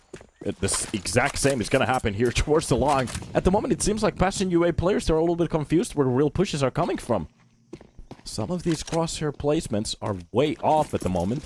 And ex-iNation, they have basically won the round. They have full B-side control, even with the lesser weapons. It's going to be a very hard time for them to try to retake it. There is going to be an attempt. Yeah. But it depends a lot on what Dragon does here. Which got 1 kill, nearly 2. Do they still want to move in? Oh, maybe. Rifle picked up. Check it. Emmy. Oh, that's the half done. 7-5. ex-iNation take the lead into half number 2, which is actually a pretty good start. I mean, I wasn't expecting them to. Well, was I expecting them to win this half? Halfway, yes, but that's very easy to say. Yeah. I'm still considering the fact if Passion UA, if they can actually replicate that T-side, we still might have a game on our hands, but if the pistol and the rounds after that start to look a little bit floppy, we might be already talking about the third map. Of course, this is way too early to state it yet. We really need to see that start. But I have to say, it feels like they kind of fell off from Dust 2. They looked a lot more crispier on the CT side over there. Here, it's not just the fact that how ex-iNation was actually pushing towards the fight. That we had multiple situations where Passion UA players, they were a little bit off with their holds, especially with the crosshair placements, just not focusing on the lanes where the pushes were coming from. And ex-iNation, they kept getting a lot of space, basically without any attempts. Yeah, and let's see if ex-iNation will continue to take that space. It's Tikos with a great shot. Oh 8 gets 2 there? That is redonkulous. And now Cosmo is with one. This is not fun. Yeah, this is Jover. This is exactly what I was talking about. Wow. It's not about the rounds at the moment. It's how the rounds look. And ex-iNation, they look like a very different team from Dust. Yeah, a lot more confidence in their movement. Yeah. And crisp, too. They're hitting shots that they're not supposed to hit anymore. So, okay. Keep it up. 8 Kid is never supposed to get two kills there. Never. Yeah, already losing 1 player. If that fight in A main goes the other way, right? Seiko's only getting the 1 kill, but if that fight goes the other way, then we're looking at a whole different round. Cosmo being the one with the dig. Let's see if we can see some pretty shots. Or a multi-kill from Collins from above here. Probably what we're gonna end up getting school bullied, yeah. They're taking their lunch money for free. Not even a single player being lost. Not actually even a lot of damage being done in a round like that. Of course, it is a full save, but I was kind of hoping to see a couple of Glock dinks to kind of get, maybe shake the CT hold there a little bit. But no, it's just a full blend around. And as the first gun round is coming in, it's not over if they lose this one, but they really need to start to show their mark right about now. Yeah, Passion UA, they're gonna need to deal with the aggressive positions from ex-iNation. I've seen this before, going for the push down B ramp. They've done this often, and they've been pretty damn effective at it. Oh my god. They're gonna go through, but still, you guys gotta get 1 and 2 kills. ex-Chilla fully blinded. It's Cosmo actually that does go down. ex-Chilla in cave found the other kill. That's an interesting smoke drop on the run. Yeah. At least gets the stabilizing kill to bring it back to a 3 versus 3. That double kill from the Jumbo pit was just on point with Jambo. He still did it. Finally, he actually spots the player from the corner. I was thinking about it for a little while, but from long, Dragon actually brings it back with a kill. But the problem is that Zerofix is very quick on that trade. Zikos left in 1 versus 2. And with the bomb being planted on the side, he's already pushing. Zerofix is watching the angle. He does win the corner. And Passion UA, on the brink of that round, they do win it. But I have to say, that push from the smoke on the pit, for him to get a double kill from that situation, that was amazing. Well navigated, well played, and just well understood. He knew exactly where the player was going to be at and where the second player was going to push from. An awesome response from ex-Chilla, by the way. Deserves to be said. As soon as that first kill came in, you see it on the minimap, he just starts bolting through cave. He knows 8-Kid is there deep. He knows the support must be close, so he just pushes straight in, and this is a chaotic mid-fight that also goes double yellow. With Passion UA getting the 2-man advantage. Yeah, that is a couple of rough kills for the CT defense already. Passion UA. Well, at least on the T side, we're starting to get a show finally, but it's going to be Collins to try to hold this down. He can actually go for a couple of nice headshots here, especially if he's going to use that utility perfectly. Could play a little bit more time for his teammates, but it still seems like Passion UA... Me? And... Hello? Hello? All right, from the cross. What? They still had that one. They still needed to get that one back from Dust 2, from Fear running into his own molly.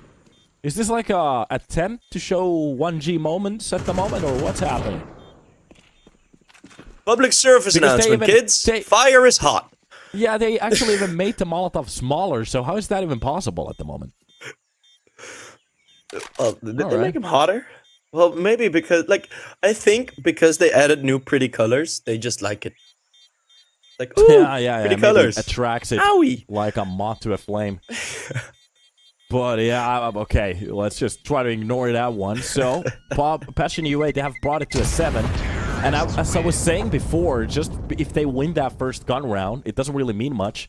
But now that they have actually stacked a couple of rounds together, it's going to impact the economy. It's going to impact their, well, confidence as well if they're starting to stand on top of the mollies already. So, they're not even waiting for the fights. Emmy, well, he's not that close to the monitor anymore. Yeah, he's close to the flames, but not close to the monitor now. Oh, there you go. Now I understand why. Okay.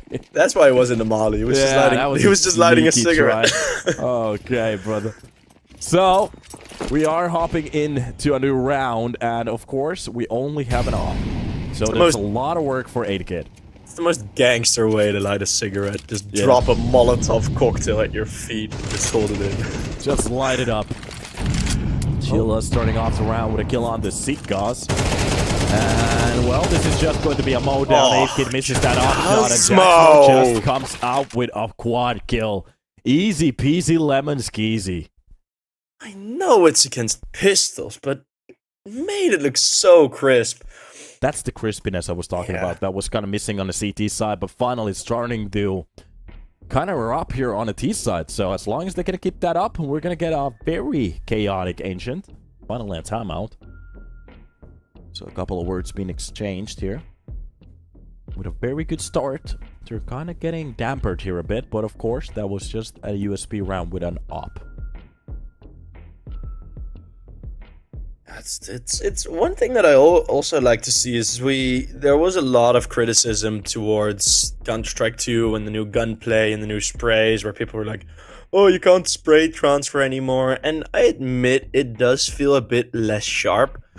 But especially from this recent season of casting, man, I've seen so many spray transfers connect.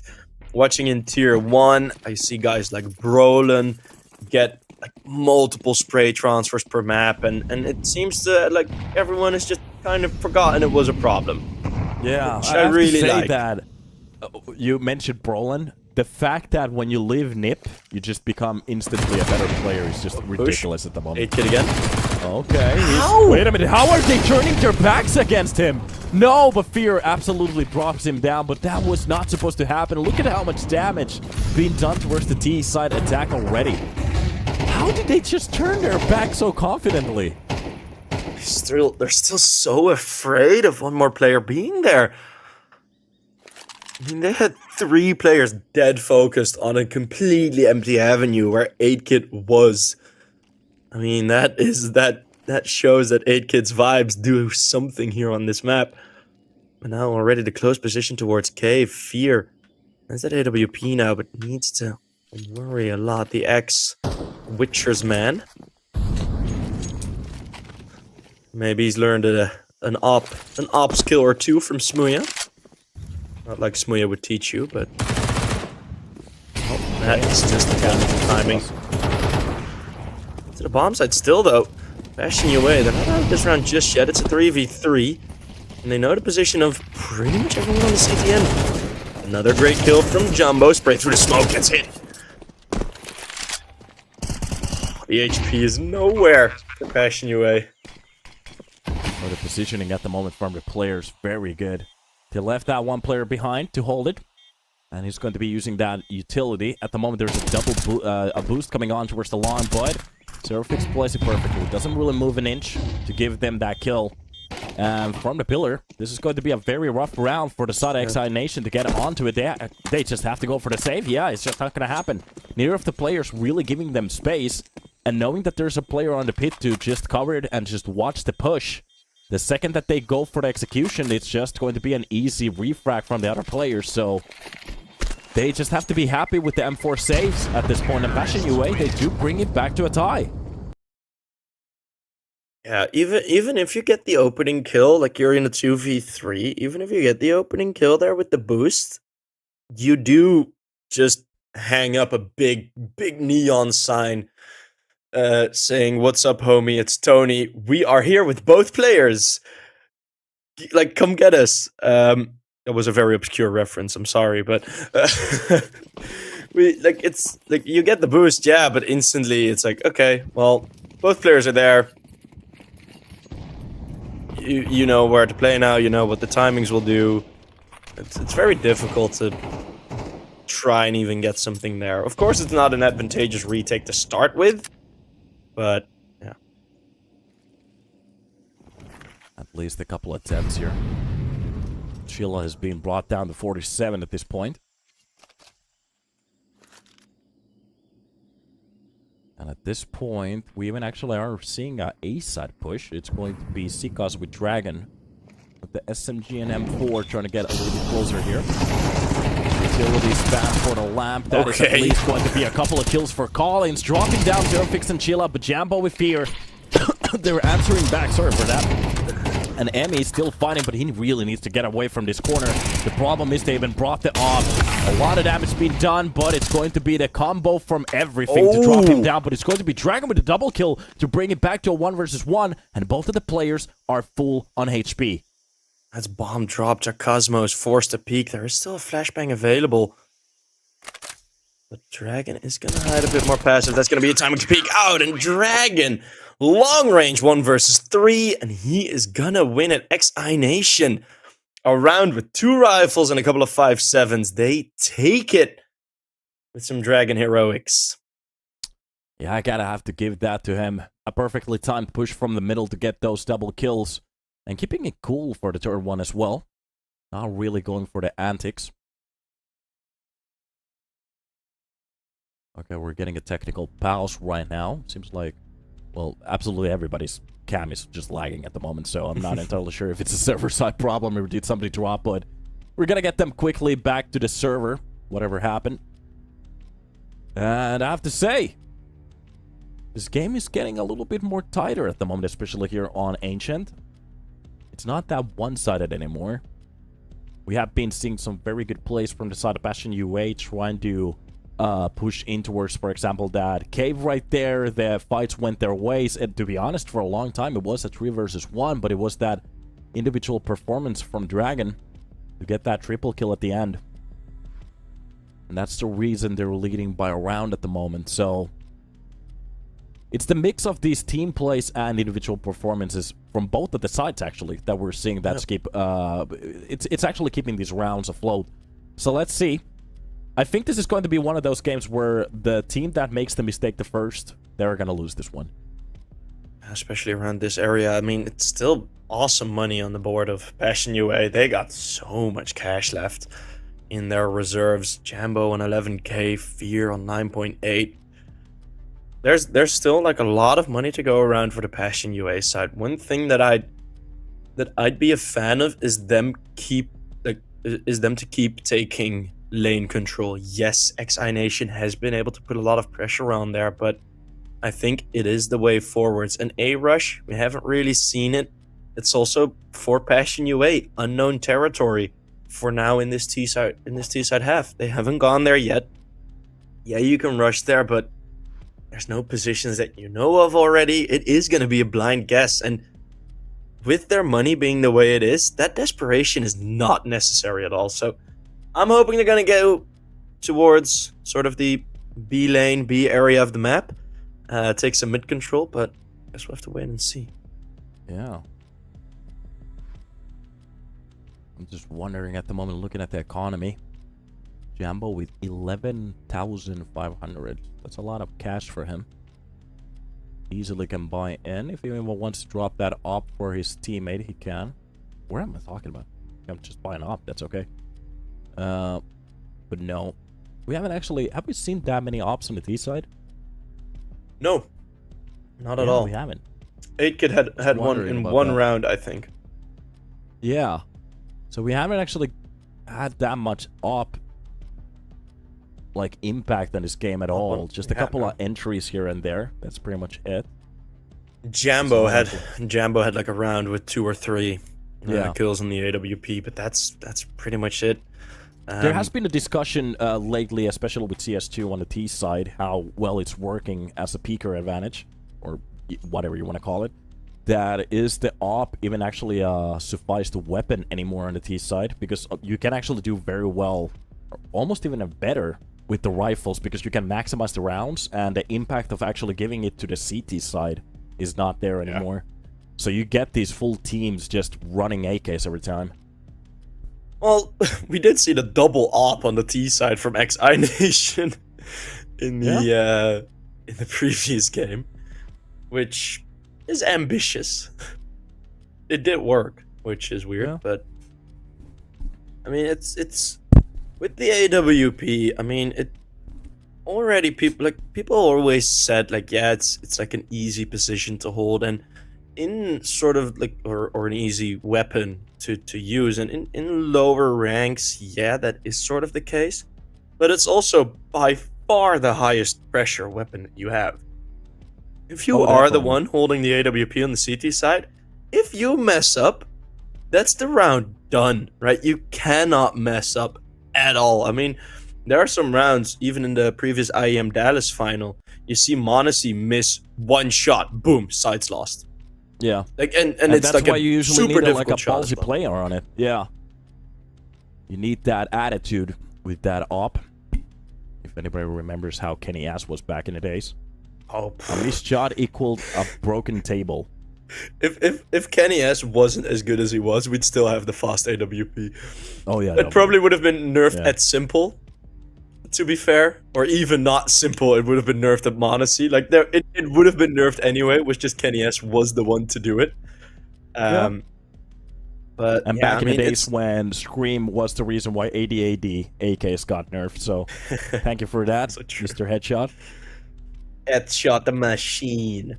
Yeah. But one thing that I wanted to point out to is with the new system for Shanghai, I am pretty sure that we are included in one of the Valve ranking. Really? The Valve ranking tournament. I think we Okay. are. I'm pretty sure our Division 1 is. That is actually a pretty big thing, is because I was talking about that before, that the open qualifiers is a little bit of a problem. It is kind of ridiculous that you can literally be a no-name team. I do understand that Valve likes the idea of 5 random individuals just getting into the majors, but it is a little bit ridiculous that you can literally flunk every single other tournament, just place well on one of these, get through the RMRs, and you're instantly like a millionaire. Yeah. And that's just ridiculous. Like, if they wanted to keep the open qualifiers, they at least needed to pressurize the most of the money when you actually win the tournament, or get some kind of a system where you just don't get like paid out so much just for qualifying. That's a little bit ridiculous. Because, but yeah, but what I'm thinking about, like, I do like the system more, where it gives a lot more value to the other tournaments when you actually have to do well on these tournaments, and from there you actually qualify into it. I do understand the argument that a lot of people are talking about, because they don't understand exactly how the Valve system works at the moment. So, but that's something that they can actually revise, just try to fix it, maybe get it a little bit more clearer. That's not the problem, in my opinion. Yeah, it's very double-sided, because at the other end, with the way, for example, Preezy had been playing, I'm a bit biased because I really like the organization, but for example, how Preezy had been playing up until the major, yeah, they probably deserved an earlier spot. Of course, they made it to the closed qualifiers, or to the RMR, and then they didn't progress from the RMR, which I think, like, the whole RMR system is pretty much still the same. But there were also quite a good number of other teams. I mean, Bleed didn't make it, whilst they were, like, they weren't in the greatest of form. But I mean, it's still somewhat weird, those decisions. I mean, I don't know. I guess we'll have to see it, because looking at the teams that have made those quote-unquote miracle runs, those are all also teams that were doing very good in all the other tournaments. People were, I mean, things like Into the Breach might have been really one of the unique ones, but people pointed out Gamer Legion and Apex. I was like, those teams won ESL Challenger League. Like, they were in ESL Pro League for the year after. Like, for the season after. Like, that's not like a miracle from run. I do understand the point from the teams that actually went through, but it's always the fact that, for example, a Heroic has to play against a no-name team to maybe qualify to a major. That is just wild. That is, in my opinion, just a little bit dumb. Because teams like these, they should, in my opinion, if we got like a system where the Tier 1 teams actually gets through the qualifiers just by playing main league events, because by playing those events, usually that is the qualifying, the showing for the qualification that they know how to play, because they're at these Tier 1 events. Of course, teams like NIP, they get invited to it even without a roster, so maybe that's the little bit of a swing point there, but at the end of the day, you get more quality teams through, because you just get them from the better placements of these Tier 1 events. There could be some kind of a system for even the lower tier teams, but that's always fixable. It is just a little bit wild that Tier 1 teams have to actually play against absolute random teams on open qualifications, where there's basically almost even not, like, admins even watching the game at the same time, so not quite sure how that could have worked out.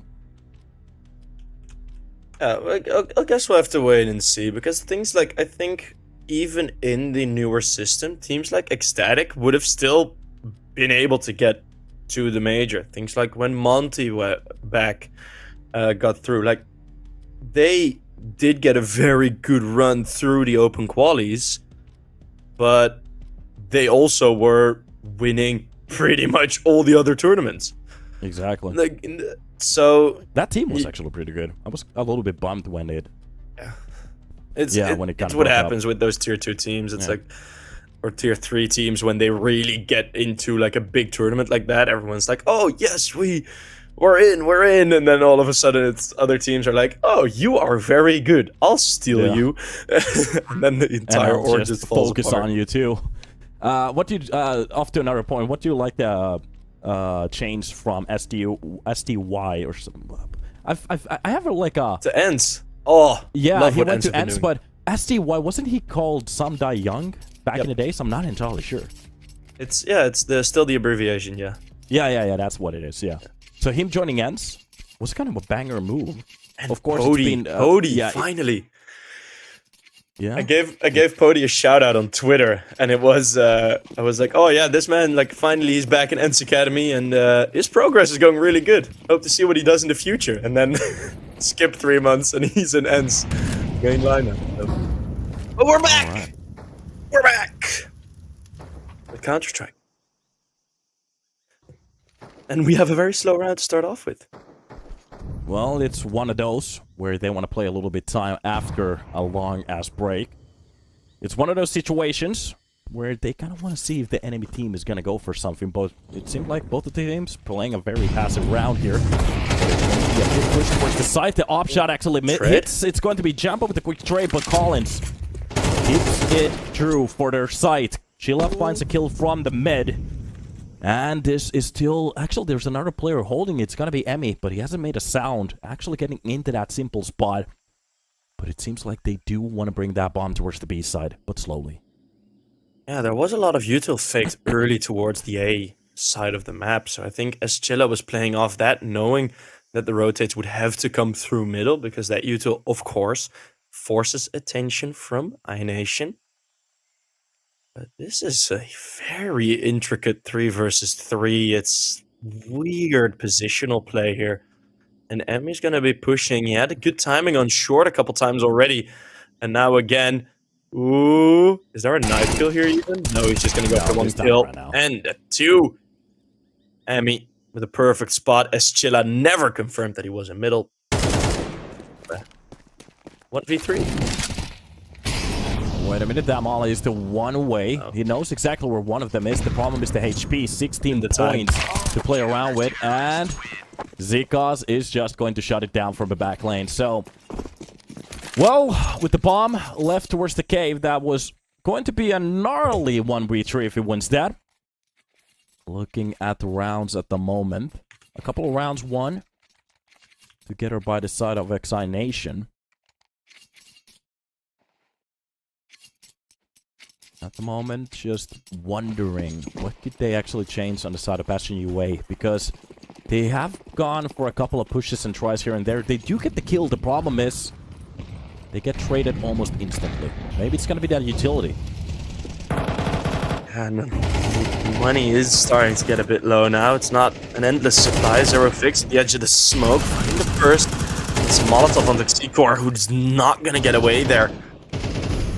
Still, Emmy stone cold holding the A avenue, but it's 8-Kit with the AWP that can be of some influence. Again, it's going to be a push blindsided by ex-Chilla's Galil, and this should be a round for Passion UA. And what a timing it would be. Emmy on his own. It's going to be double digits. Double digits. Double digits for Passion UA. 10-11. Sure. Please stay. Try to fend off the push for a round like this, but Passion UA just coming out victorious. Of course, they still have Emmy here. Just by a matter of fact, he's getting away from the site. He's not really going to attempt this one. But it might be okay by dropping a player or two, but they're not going to give him that satisfaction at all. Emmy will be saving that AK for the next round. Can't really see the economy on the CT side at the moment. That could impact some of the decisions here. Jambo is already on a high run here. Jambo is ready for that. Oh, he's definitely going to get that kill. So yeah, looking at the economy at the moment, especially losing that AK, it's going to impact the buy a lot. They might actually... Yeah, they might actually even go for a half buy here. Yeah, I think that is the correct choice to make. And Passion UA, 3 alive, money, yeah, it's so tight. I mean, it's something that you have to keep in mind so much, right? You just want to go full beans in rounds like this. Okay, something that started to bother me is that 8-Kit actually has stuff or that picture very close to his mousepad. He's definitely going to hit that a couple of times from his legs. Well, the glass side of his PC as well. I slide to the right so often. If he wears a ring, he probably doesn't because it's his mouse end. If you wear a ring on that PC is finished. Yeah. At that point, you just disconnect the CPU, GPU, whatever you want to actually grab out of it. So, another round for the side of Passion UA. And they're getting a little bit closer to that tie, especially looking at the buy right now. Oh, they actually decided to go for the full buy here. Nothing left to the economy for the next round. So they're going to go for the 100. I actually thought they were going to go for the buy on the next one. But no. This is a harsh one. Okay, wow. That's yeah, this could go very wrong for ex-iNation. But it's going to be another slow round. Let's see how eager ex-iNation are to push. I am expecting a scenario where Xikos just gets a bit bored and is going to go push middle. The timings from ex-iNation have been pretty good. There have been some mistakes in them, but all in all, they've been pretty well calculated. Collins tuck into the close range position. Pretty much a one and done. Sometimes you see 2 kills from this position, but that would need a mistake from Passion UA. Collins even holding the close angle here. Usually it's a 50-50 on each of the sides, which they're going to clear first. And now it's very much up on Fear to try to waltz through this one. And it's just going to be pop flashing. 30 seconds left on the board. They're playing so much time. We're actually going to be getting a similar round from the Dust. Playing it so close, but they're finally pushing on towards the A side, spotting the player, and they have the information. Nobody else is over here. Bomb dropped! Collins! Oh no! What an awesome kill into Chakosmo! From Collins. This is just bad at the moment. 15 seconds to push from middle. There's so much chaos in middle right now. But Fear has found one. They need to get this bomb down, but from Donut, will they be safe from 8-Kit? 8-Kit wants to get the bomb down, but it's ex-Chilla. What a defense! The hero is, look what it means to Zerofix. ex-Chilla, just a sigh of relief. What was happening there? Even without the bomb, the problem was that they got it so close. Just a lucky kill at the wrong spot that could have been it.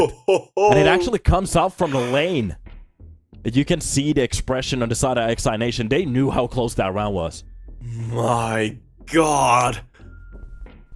Xikos, because Xikos didn't go down in the initial fight, the bomb carrier from Passion UA was like, okay, my teammates went through middle, I guess I'll go as well, but oh my goodness, that was pure chaos. How they managed to outlast them there is ridiculous. Oh god. Well, a very close round. At least we're getting that experience. Okay, that's 25 degrees that he has.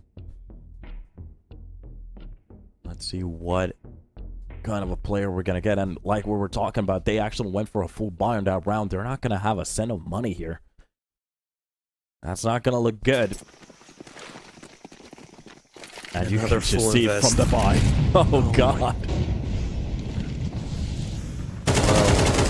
Oh, and that is going to hurt. Again, the 1-4 setup, but late T side A plays. It is pretty common on Ancient. Go to the B side so often, you kind of Pavlov train them. But that's this is a rough situation to be at. Even if you can save the weapons per next round, let's say if it comes to that, it is just still no money on the bank. They can barely upgrade the rifles. And just looking at how Passion UA they're starting to play this game, they could get that map point very quickly now. They are waiting for every single push. They do not want to get flanked in this round. Collins, that's a decent smoke. Has a bit of space to work with. That is at least the 1 kill, but the AK spray just a bit too much. If this round just goes out, it's going to be another one of these similar buys. Dragon might have an opportunity. What a shot from Fear. My goodness, lining him up through the smoke. 2v3 in the reach. This is not going to happen for ex-iNation, especially not ex-Chilla. What a performance thus far on Ancient in this second half. Well, that was it. The buy that they had. And on that point, we are. 8-Kid sending a text message that he is going to be joining his friends a little bit sooner than he thought today. Because this map is about to be over. Looking at the buy that they have for our next one, it's going to be 4 MP9s and just an M4. Dragon. Especially if he wants to go for those long-range shots, he really needs to step it up right now. They do actually have a decent amount of utility. But looking at how Passion UA has played to start, they have actually been taking a couple of seconds at the start just to try to dodge those utilities. Let's see if ex-iNation have learned it. If the bomb goes down, it's over. There's no defuse kit invested. ex-iNation are under so much pressure here.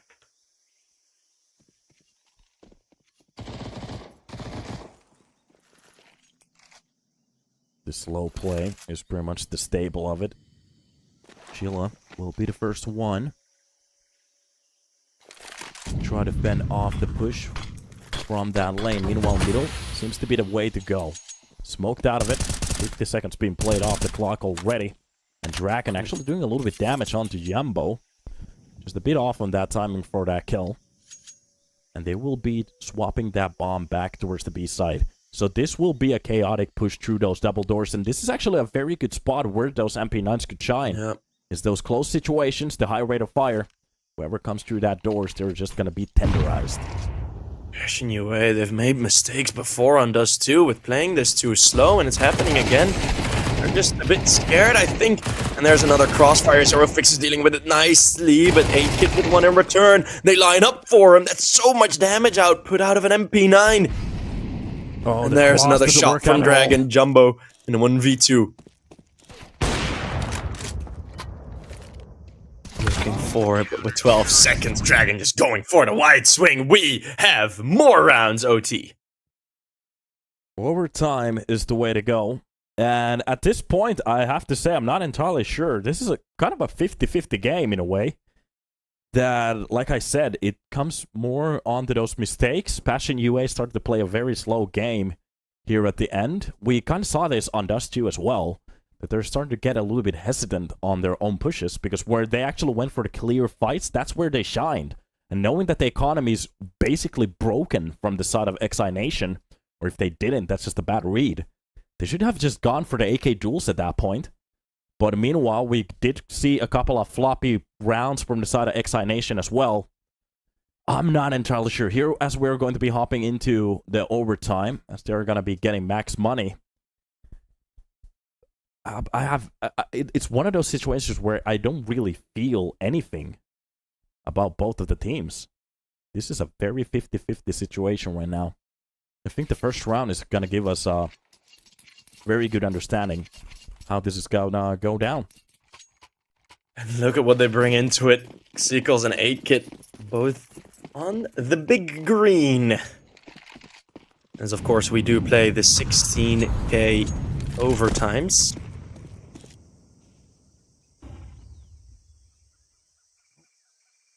It isn't a final if you don't get an OT on Ancient, is it? Mm-hmm. How many times has that happened before? It's not the first time. Can guarantee we have you like that. On one of the best of 5, like 3 overtimes. Yeah. Insane. It's Collins. And he's in cave. He's quite isolated. We haven't seen that much spam, as they like to do on face.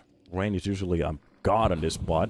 Knowing that if he goes for it, he's not going to have that many bullets to shoot the rest of the players pushing.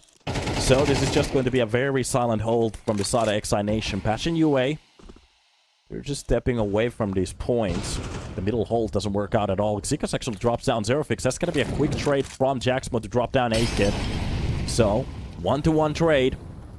And it seems like the bomb is still a little bit confused where he wants to go. Sickles is going to get a good position in middle. He's being able to hinder that rotate. Jumbo missing his shot confirms that there are 2 players close. That might be the suggestion to go B, but with this other smoke thrown in, now they know for sure that there's 3 players here, yet they still go. And they lose one more in the attempt. It's great double peaks. There is a spam through to Cosmo with the op only getting the 1, and Fear is going to be dropped sooner rather than later. Well, can't even finish my sentence. It's ex-iNation. I have to say, the B-side execution from Passion UA, very telegraphed, and the other point was that they barely hit their shots. I'm not entirely sure what went wrong there, but there was a lot of sloppiness on that push. Yeah, that they need to fix for the future. Look at the gaps on the pushes as well. The other player a mile away. One by one, they go in. And even Fear in a position where he barely can do anything to help them. It's some weird late game calling from Fear. He has made some mistakes. Does too as well in the end of the second half. There was a lot of pressure on him, and he made a good chunk of mistakes in the mid-round calls as 2 walk into the Dragon. Again, positioning mistakes? What is that? 3 players on the open? Not even looking at long? Okay. Gotta rely on the individuals, man. Yeah. Just, well, okay, reads that push perfectly. Fades in his face. Jumbo out in the open. Here's one from behind. Positions well. Continues the spray. Jumbo at 13 HP. Nearly getting a 1v3. It's 8 kits with the med kits to heal that round for ex-iNation. To be honest, if he actually covers behind that cubby on the back, he could have burned a bit more time off the clock. But the double spray worked out perfectly. The problem is the third player. Nice shot coming in. That spray continuation, that's so good. I like it. From Jumbo, but not worth a round.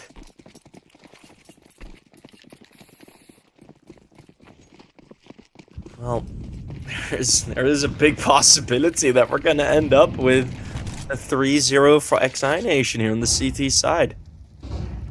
Which is not something I would have expected. Yeah, and they're gonna change the way they're gonna play this round entirely. 8 bomb is again. actually on the push at the moment, and he's gonna be specking his corner.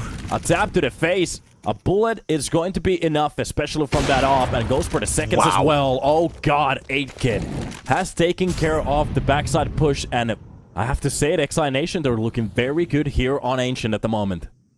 Especially in the first overtime. I was a little bit worried how this is about to go down. Finally, we're getting some kind of an answer from Chilla, but it's a little bit too late now. Both of the players very low on HP. Yeah, you're not going to get back into this round. A no-scope from 8-Kit. And that is going to be it for the first half. 3-0. Oof. And, man, it's iNation, they play well enough but it's just mistakes from Passion UA. These final 4 rounds that we've been seeing, it's just not been there, and you can read it off the face of Fear. He's overthinking things. It's Passion UA. So many of these rounds, especially on Dust 2, a lot of their strength just comes from the simplicity that they have, right? Just simple CS. Go all together, take the control, help each other, be supportive. And it's happened 3 times now on Ancient, where the bomb drops in a very unfortunate position. One time they get away with it, but that should be the wake-up call. That should be shaking you up, like, oh, damn, we dropped the bomb here. Let's not do that again. Let's make sure we get it into positions where, it's not the person holding the flank. I understand, and sometimes it does work, but it's so much risk to take in a damn overtime. Well, let's see if they can keep this up on the T side at least. ex-iNation, they have a 3-round straight on the first half of the first overtime, and just a round being needed to close this one down. And then we're going to be hopping into a Mirage. Okay. Allins will be specking the double doors. He has a teammate a little bit closer towards the lane. And Emmy will be on... Oh, if he gets any closer, he's going to eat that monitor. It's going to be slow mid-control again. Yeah. They're getting a little bit closer here. They do have a double-man hold towards the A side. And one of the players has been spotted, but he gets away alive. Dropping that smoke gives them just a little bit more space and time to play around with. So right about now, ex-iNation, they kind of have to go for some kind of a call. Similar round as to what Passion UA was doing, and what's funny is that both of these teams now in overtime, they're playing pretty passive CT sides, and they're just letting the T side make mistakes. Although ex-iNation, I like this. Zero fix. This is going to be a ton of pressure. He's going to need a multi-kill here, which is at least a good start, but 8kid is able to trade. Now from short Jambo, this position super powerful with the op. So the smoke gets dropped in.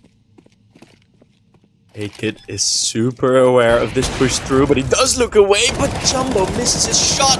Then Jacosmo with the multi-spray. Alright. A triple kill at the end to hold it down, and we were talking about spray transfers. Well, that's one for you again. A clean one.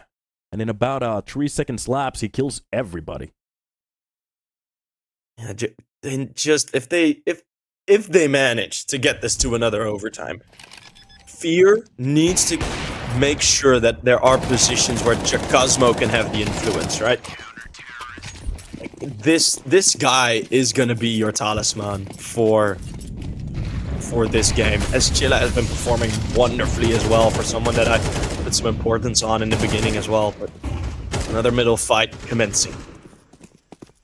Yeah, a couple attacks coming in at the start, but both of the teams respecting the holes that they have. That's going to be the nade. The idea was correct, but the corner was the wrong one. Chilla actually goes down after, drops down Emmy after throwing that nade. That's going to be 8kid with a kill to bring it back to 4 versus 4, but the B-side execution started to work out. Fear is low in HP, 11 being left, and gets traded by Collins. And that is a full side open with a couple of players left to retake it, but that nade is going to be enough. Actually damages Collins to a low HP as well. He needs to go for the plant right now, but the player from K gets taken down. It's going to be Zero Fix and Chilla to close it the F down. And that's another round for the side of Passion UA. They need one more to bring it to a second overtime. This is a pretty ridiculous game thus far. I like it. Some cameras have died. ex-iNation wanting to be fully focused. But yeah, a lot of people in chat were asking for overtimes. Well, we're getting them.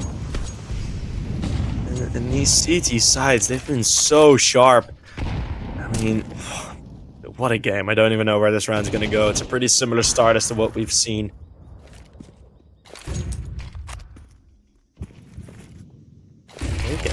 Very deep into... Oh, that's a beautiful stuff. I like that one. Not something you want in this round. Jambo, again, not getting any impact on the bomb side. It's going to be an open plant within the smoke, but it's Jacosmo again, of course. With 2, 3 versus 3. In the Molly, it's still chaos. 2 versus 2 as the retake settles a bit as the troops are arriving. Yeah, the smoke clears off, and it's going to be the perfect timing for Fear as he is reacting to the player towards the pit. And Dragon left in a 1 versus 2 to try to close this down for his team. For them to focus on Mirage as he's going to be pushing through the smoke. Oh, Zero Fix is looking for that fight. Almost flicking a bit too much there. But Passion UA, they do bring it to a second overtime. And you can see the energy on the camps at the moment. Fear, he's happy about it. And to be honest, he's bulking at the moment. Looking good. Hell yeah. We got Fear, Jacosmo, and Zero Fix in the same building at the same table with the coach behind them. Jumbo and Chilla are at home, so they got this semi LAN. Should we just call him Chinchilla or what is Chilla? Chilla, Chinchilla. Maybe. He's watching our stream a couple times. I saw him in chat a couple times. Chilla. Oh really? Yeah, pretty fun. Okay. It's just casting a different game this season and just see Chilla in chat. I was like, wait, what? That's kind of cool. Watching it's kind of the cool opposition. when the players actually join the chat for a viewer or two. We get to ask them questions. I like it. Had it with a lot of the ESEA games, streaming ESEA games. A lot of the players opt into the chat. Sometimes from both teams, which is also pretty fun. You have like the players talking to each other in my chaos, Twitch chat. yeah. All right. Well, Quick entry Finally. from Jambo. Defending kill for the red to hold it down. Meanwhile, it's going to be Fear. Testing those smokes. Anybody who wants to get a little bit too close, they might find a couple of 5.56s on their bodies. And it seems like the round gets a little bit more stabilized, but the lead is still on the side of Passion UA. They have the holes, they have the man advantage, even a little bit more damage done towards Emmy. ex-iNation still holding strong. That long hold from that op doesn't really pan out to anything. With the one man down, this 3-player setup, Jumbo, get away from that one. Still a decent decision to stick around for a bit for that fight. He's gonna be regressing, missing another shot, but they walk right into Jacosmo, and that means certain death. This man is just on fire. Absolutely on fire. He's playing so well. I love seeing Jacosmo play, man. Oh, so good. Yes. And 8-Kit gives up. So that's another round for them. Second overtime seems to be going the way of the CTs. And, well, we're getting a lot of CT rounds here on overtime. Yeah. They don't have a CT timeout anymore. That's why they're doing this. Yeah. Maybe talk about what's happening. Yep. The existence timeout. Full focus on the convo. Counter-terrorists win. 16 on the board for Passion UA. By the way, Jacosmo's M4 is called What the Sigma, which I just saw, which is really funny. Okay. That's a I funny have no idea what that means. Oh, you're too old. Yeah. I have a job. Well, it's okay. It's Gen Z memes. Okay, I need to maybe learn a bit more. Google. I've heard about Google. Oh, look at the damage at the start. 8-Kit. Just gonna eat that nade. Nice. With a bit of that molly. It's a nice dish to start off the round. A little bit of Italian, I guess. But they do have the mid control. They can actually push from here and start to build up the round, especially with that off shot. 8-Kit does drop down 0-fix at the start.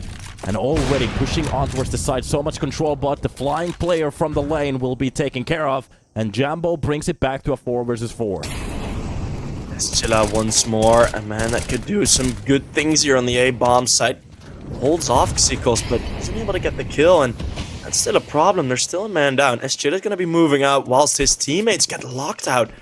Eschilla, what a reposition. Dragon has gone through CT. This is still such an awkward... Eschilla, Eschilla's through. What a play.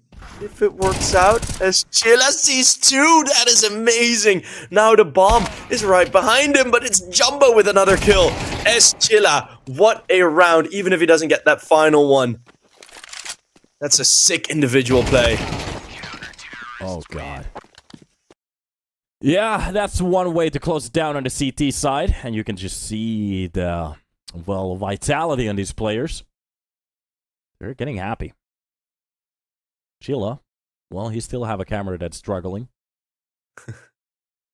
Such a...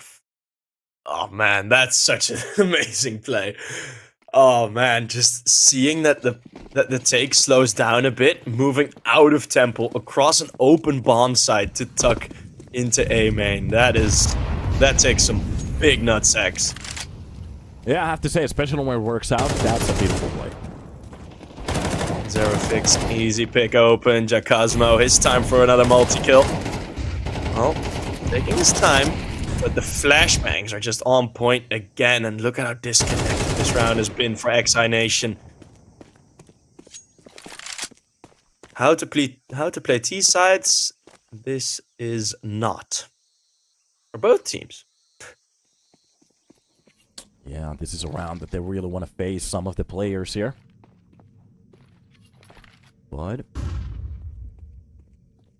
still, some of the players trying to ninjaing in their pajamas on the sites. And the bomb will not be planted in about a second here. Collins is just waiting for that first frag, but the problem is he loses his teammate. And that is just a heroic of a round. As he goes down, he barely gets that bomb down, but it's going to be enough for him. Yeah, just gets beat up. Shot At through least the he box. Flashbang, and again, 3 CT rounds in a row. Yeah. And the flow of this round was pretty liquid, in my opinion. Yeah. But I have to say, it's still very CT-sided here. It was like liquid on one of those water-resistant surfaces, though, for ex-iNation in the past round. You know, like, yeah, there's water on there, but it's all spread out. And it's on fire. It's oil. Okay. We gotta watch out with oil, with how many people have just been walking into Molotovs. Be careful. Your nation is about to be invaded if you say it. I'm pretty safe, So, I think. I'm still actually waiting for a Mirage, because this map is actually starting to take a little bit of time off the pool here. Yeah. We might be here for a while here, especially if they keep it up on the CT side. Surely there must be one good T-side round in here, right? I'm not sure at the moment. I'm Everybody has also been not failing, sure but of anymore. course, it's gonna be the first one, yeah. Dragon with another opener. The smoke nearly revealing his chili. Gets a bit lucky there with how the nade spreads the smoke apart. Like how I spread her legs apart at night. Booyah! Smooya. Hello. Hello. Another slow round. All of these T-side rounds have been having a slow start.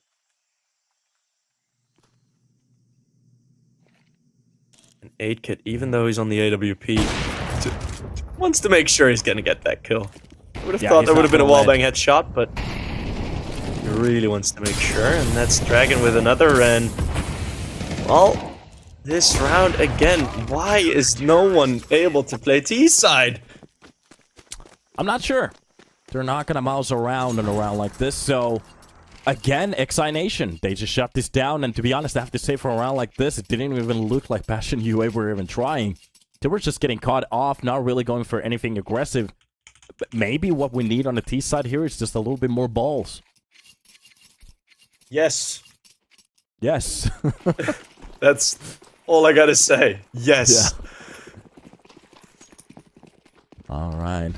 I mean, it's Passion UA undoes to so much success with just straight 5-man pushes towards bomb sites, and I know it's more difficult to do on Ancient, but we pretty much haven't seen it once. It's so spread out. Zero Fix has to do a lot here in this mid-fight. It's an equal trade of these. That's another spray. Collins just with 2. How is this happening every single time? But this time around, actually, they bring it back to 2-on-2. But we have seen rounds like these before. And especially for these gaming 2 players. You have to be very careful now. That's a deep Molotov for long. That's going to be the bomb plant. At least they get the timer down.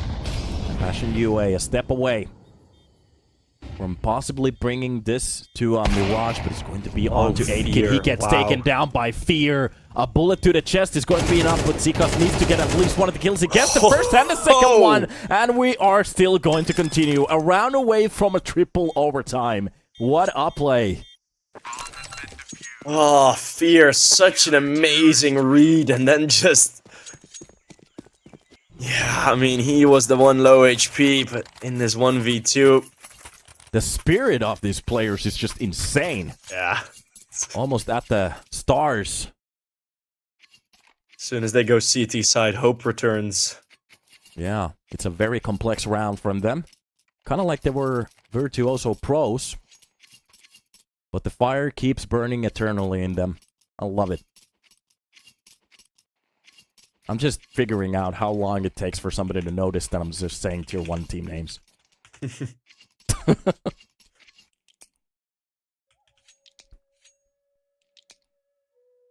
All right.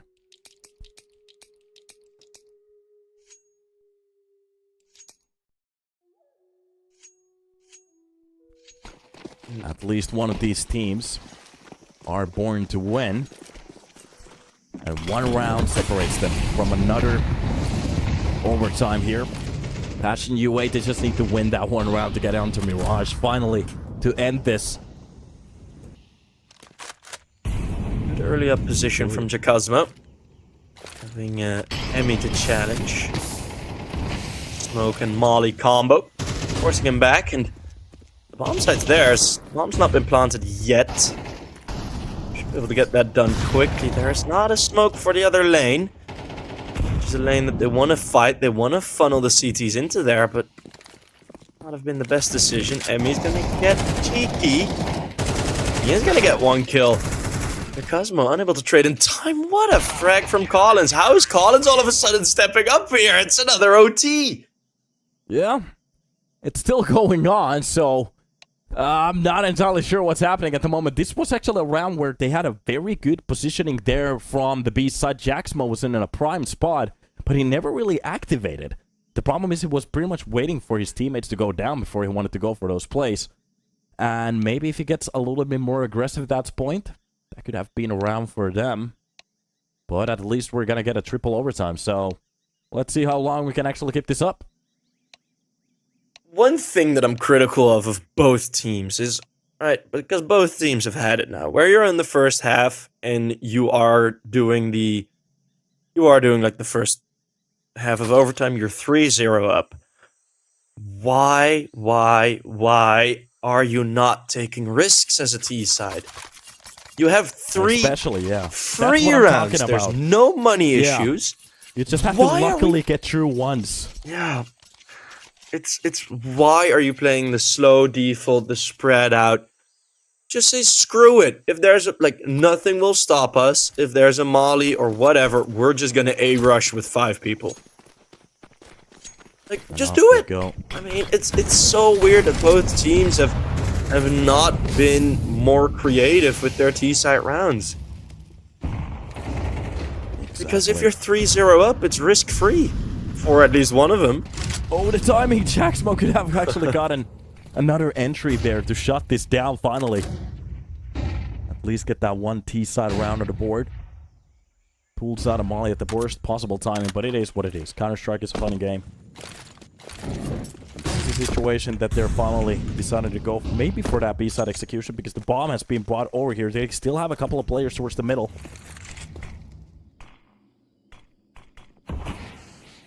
And the smoke's been set. They are ready to expand to the side. Yes, there's no one challenging them either. Smoke on the, or nade on the thingy. Smoke on the middle of the bomb side, which is a weird sort of like faking that, yes, someone may be here. Good trade onto 8-Kit. I think this round finally has forced mistakes out of iNation. Passion UA are gonna go for the rotate. It is Xeakles with an AWP. This can still go wrong. That's the one. Okay, it's 2 versus 2 already. Yeah. Oh, goodness. Oh, no, his barrel. It's been shown. You know where he's at. To go. Oh, no. The team damage, it's another kill. A 1 versus 1. This was a 4v2. Emmy close to the box. It's Jumbo barely getting that spray. 20 HP. It's a single bullet, but it's the first T-site round in overtime. Yeah, I have to say, even that round came almost to a close there. Seacos with Emmy getting those quick 2 kills. He still gets a kill even by being pressured by both of the players. And ex-iNation. Is this going to be the round that breaks the mold?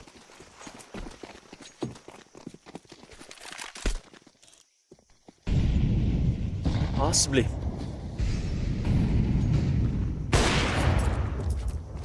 Jumbo, oof, another opener for the T side. All of a sudden, this might become a bit of a problem.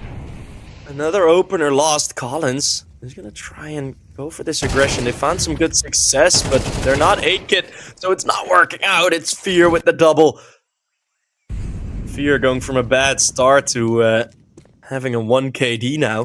23 and 23, and the last 4v2 nearly thrown away, but this is a 5v2 that I don't think is going to get challenged. Passion UA. All of a I always sudden. think about the fact, like, what breaks the Camel's back for them not losing, like, a single round on the T side, on the CT side, and once they lose that one, it just all goes downhill from there. Yeah. Pressure got to ex-iNation because all of the CT rounds that we've been seeing in this overtime thus far have been very passive, and twice it's been quite an aggressive peak where they're going to lose the first pick. They're just handing that advantage over towards Passion UA. That push on the B lane that they've shown in this round, it does work. It is a very nice push. I am a fan of it. but not if you're already a man down. If you're 5v5 and you go for that double push, go for it. Ball out. But now it was a response, and then there is so much more pressure on there because you know it is a very common response that you know, that you see that push coming in. So, yeah, that was a good punish from Passion UA, and it's looking like they're gonna get a 2-0 at this rate. But anything is possible. yeah, let's not confirm that yet. Let's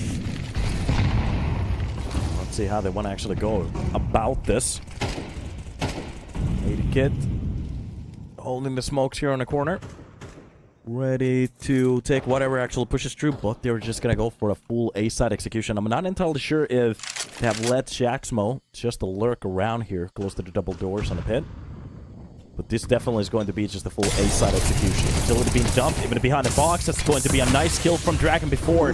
He actually doesn't burn down. He's still alive, but that nade could be the one to take care of him, but somehow he just dodges everything and gets away into the corner. High flash coming in for him to go for the swing, but he doesn't get anything more. Zca's very close on the ruins, and he could be a playmaker right here. Yeah, there's a bit of a stalemate in middle. Both Emmy and Jacosmo waiting for each other's pushes. So 3v3 in the bomb side. Those smokes are going to be fading soon, and there's nothing to re-smoke here. Thrown in. More delays. Fear, though. Again, that same angle. He's been getting that kill a couple of times already. Tickle's now out in the open. It's the double. Emmy, oh my goodness. Like, what are these rounds? Zero fix. 3 angles, one of which reveals himself. Oh, That's the lurk doesn't work at all. The idea was correct, but the problem is he got timed. Zcos turns around at the perfect time there.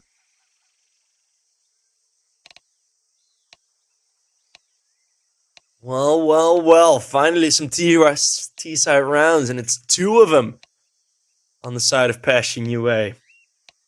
History should tell us that now 3 side CT rounds, but I've been wrong in that before. We could be here for another 3 hours on Ancient. Yeah, in this game, anything is possible at the moment. Let's see if they can actually keep it up. It would be kind of funny. This is how far Mirage haters go to not play Mirage. Yeah. Just to hold it on overtime. Maybe flip a coin for the game to be over, so. I mean, Mirage, if Passion UA are actually able to pull this over the line, Mirage is going to be so difficult for ex-iNation. Yes, it's their map pick, but that's going to be horrendous to deal with because you've lost a triple OT and you know you're 2 maps down in a best of 5. That's not going to be easy. Let's see. Yeah, but it will be Dragon to go for the first fight here on towards the cave. Actually wins that quickly, drops down Fear. That's a very nice entry. The second one coming in from Collins. And this is exactly what I was afraid of. Now that Final Passion UA, they won a couple of T-side rounds, they're going to give one away here on the CT side. Collins, with a double entry, makes it a triple. Opens up the full B side. That is it. A round for ex-iNation. And this might still go for a 4th one.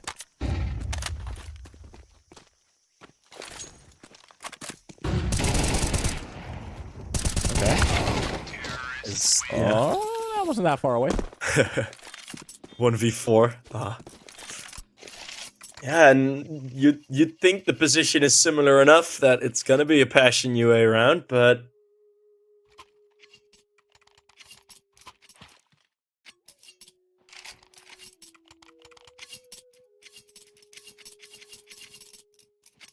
my goodness, what a game are we having here?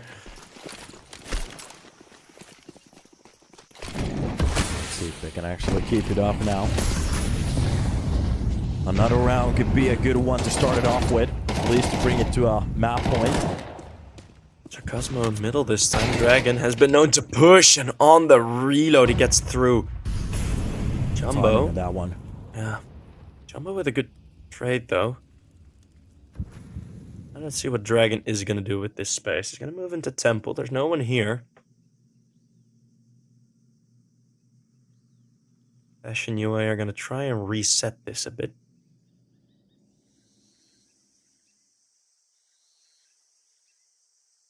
it's so difficult to read Dragon's position, although Zerofix seems to be aware of it. Slowest take of the A-bomb site I've ever seen. Fear. An important fight, and Emmy, the timing. Just expecting someone to push middle. Emmy, too much responsibility in that lurk hold. ex-Chilla dropping the bomb, man advantage. Long range, one more. And it's just Xikos all alone in a 1v3. Emmy just too much on his plate there. Fear does find the timing. Xikos. Oh no, don't tell me. He did get spotted. ex-Chilla is in a good position. Yeah, but with 20 seconds left, I don't see this happening. I do not. Although... Hold on, bomb's gonna get planted. Okay, that nade seals the deal. It is gonna be 21 map points for Passion UA. Not a bad way to seal it also, finally. CT side prevails again. They did get that first round. Now the question is, can they actually shut it down to bring it to a fourth overtime? That's a lot of overtimes already.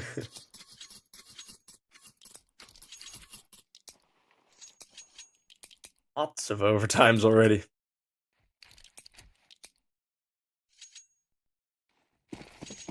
However they want to play this.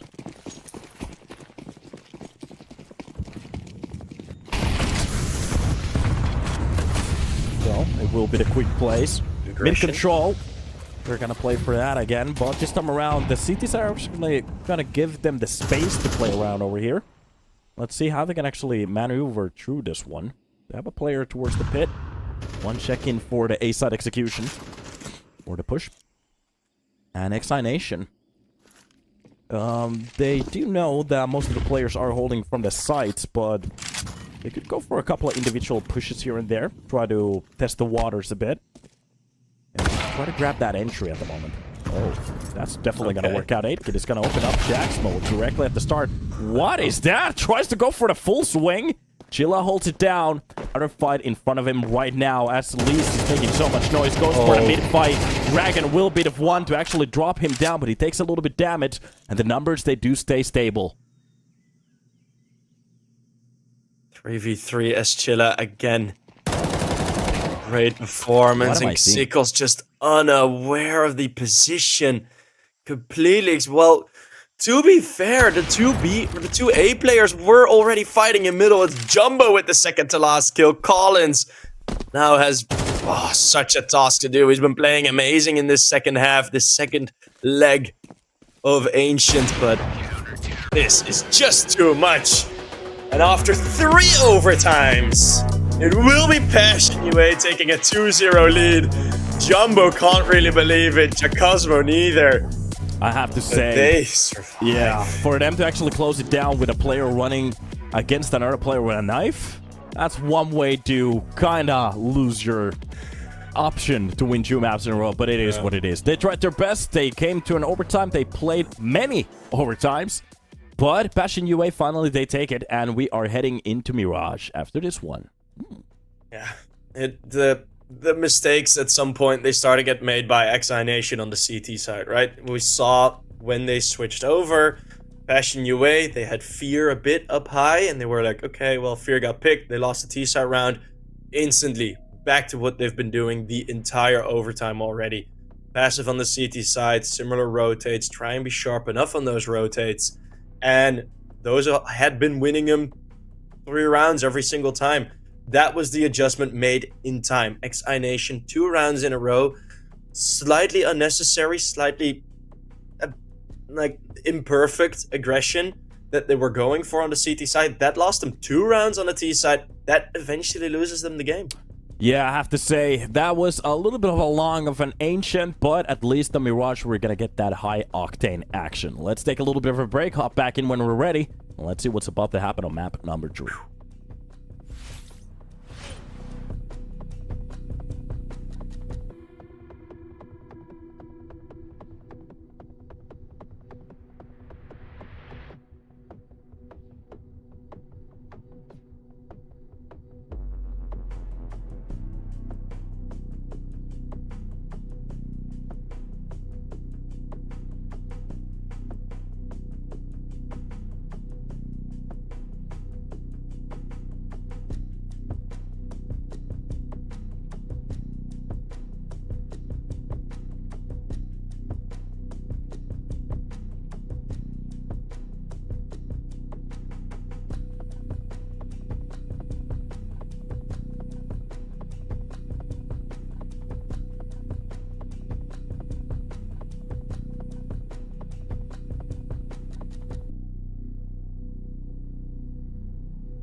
Now I do.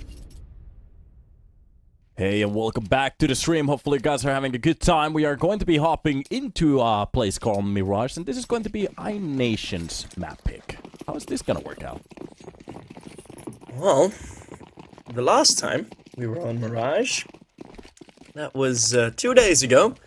It was Passion UA winning it with a 13-8 top performance from Jambo and Zero Fix, and now it's 8-Kit that is the one to get the good start. Yeah, it was 132 on that map the last time, so thank you for the info too. You can sound professional finally. It's a fake, but the position is still there. Fear gets the double and drops the bomb. He knows that. He still has the defuse kit. Cosmo has to connect to Fear, but Fear is connecting headshots. Still not gonna be the easiest here. Ooh, Cosmo spotted. He's in a difficult situation here and doesn't make the correct decision. It's eventually too many kills going the way of ex-iNation. So a mistake in the round play, but nonetheless, they win it due to hitting all of their headshots. God, that's a crazy shot with the Glock. Yeah, I love the wings too. It's just a flying headshot coming in. Makes it around. And okay, we're getting a little bit more of a tempo here on Mirage. Especially with the pistol round. Let's see if they can actually keep that up. A full buy coming in from the T's, of course. And of course, Passion UA, they're actually going to go for the counter buy. Look at that, Jambo. I'm going to M4. And the Deagle shot already taking down the first player. That's going to be Jambo to take down the second player to cross into middle. And Collins here just trying to look for a way to answer back to some of these losses. And he's going to find Fear. Jesus. Welcome to the server. Is this your Mirage? Yeah. That's some Deagle shots, man. That's definitely one way to shut down the push. These Deagles are looking gnarly. And that's exactly what we're talking about. It's like, when you give them these Deagles, anything is possible. Fear has a lot of experience on Mirage. It was the main pick from the Witchers when he was in that team. Smooth. Indeed. So there's at least a bit more knowledge for Fear in this map. Hopefully we don't see a late game drop off in his calling, as what we've seen in both maps already. Both of the times they managed to outlast it, but it's going to be a free bomb plan. 2 versus 4. Well, 2 versus 3. Player towards that B apps. He can actually launch into this fight, especially holding that Galil. The only thing he needs is that one kill to get his teammates a bit closer. To help around. If he specs both of these angles well, he can actually spot both of the players right here. Dragon is finally getting a little bit closer towards that bench. Before he drops down, he needs to take that peek towards the short. Goes for the spray. It's a little bit sloppy. Finally gets the kill, but it's going to be a quick trade from Dragon. And even the kill from the short. Wow. ex-iNation, they keep up the lead. Oh, the call for the short player just came a bit too late. And you start around with a double advantage and still lose it. Of course, yes, you have the lighter weapons, but... And Chilla got a little bit flustered there with the MP9 spray too. A bit of a slow start. Away from him. Yeah. I think the jump towards Van should have been a bit better. It's just he just didn't spot Dragon's position. He had the idea correct. He was looking for it, but such minimal margins again. Welcome to Counter-Strike. Yeah, we're getting this quick push from the middle already, challenging that short, making sure that it's not going to be, well, backing up, as he has to actually stick to that flame. Sukas is going to find a kill onto Jambo. That's going to be Amy with a kill, but a nice Deagle shot from Zero Fix is going to drop down Collins. Sukas gets one more. Dragon gets the control from short and Chilla. Well, Zeus! If he gets something with this weapon... Oh, the timing! That is literally a timing. Of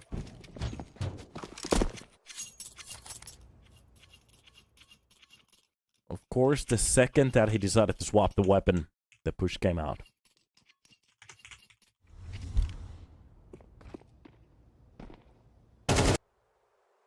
The Deagle's nearly...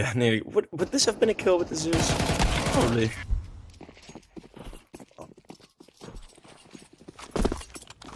Finally, the full weapons. We do have the 3-0 lead. And Jumbo with that AWP. Found a lot of impact in the previous meeting between these two teams. Of course, also with that AWP. Yeah, behind that Beautiful Molly, shot there. just ready to explode towards that mid. And it's going to be a nice pick coming in from Jaxmo. Drops down the player from the pit.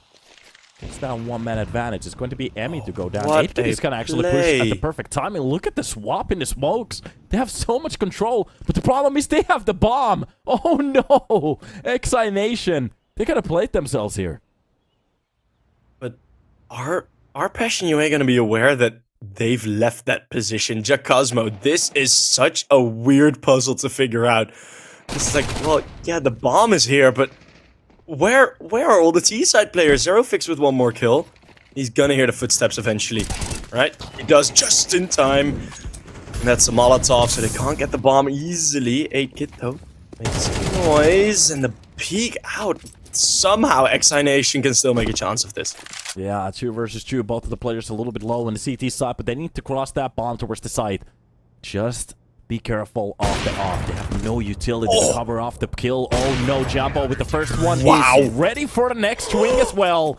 And 8-kit hits the pavement. That is the round done. And Passion UA. Oh, the swings in the pit works out at the perfect time in Jaxmo. It's so many important kills here. Look at this. Oh my god. You knew That is the second one. ridiculous. Yeah, the second.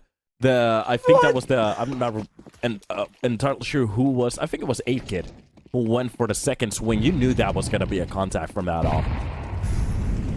That first shot was so quick though, Jacosmo. I was hoping that the Molotov spread a bit further, but Emmy can hide beyond the flames. Now, it's gonna be a fight everywhere on the map, and Xikos is making sure that the B side gets one. Bomb still left in spawn, ex-iNation. I want to keep their options open, but Jambo, if he continues to play like this, it is over for ex-iNation. Oh, this is gnarly at the moment. Xikos is going to be spawning his third player of the round. 3 on the board already. Keeping them afloat, but oh my god, Fear! Getting a little bit bamboozled there, but grabs the USB, a tap to the face, and he's still alive. A 1 versus 1. And Xikos, if he wants to win this round, he needs a quad kill, and especially playing it from the stairs, he needs to be ready for this one, especially hopping up. Oh god, Fear is the one to take the quad. How does he win it? I don't know, but Passion UA, they bring another score on the board. What an insane round. 2 insane rounds back to back. Xikos doing everything right, but Fear just... I mean, what is this? A tap to the That face. headshot is ridiculous. Yeah, it's just a tap to the face. Oh my god. And he was so sure about the second player, too. Oh my god. A round difference still for the side of ex-iNation, but the problem is the money. Economy is not looking that great at the moment. And the momentum as well. You just lost a triple OT. You're now losing 2 of these rounds. If iNation managed to like stay mentally healthy in this game, that's gonna be the biggest feat.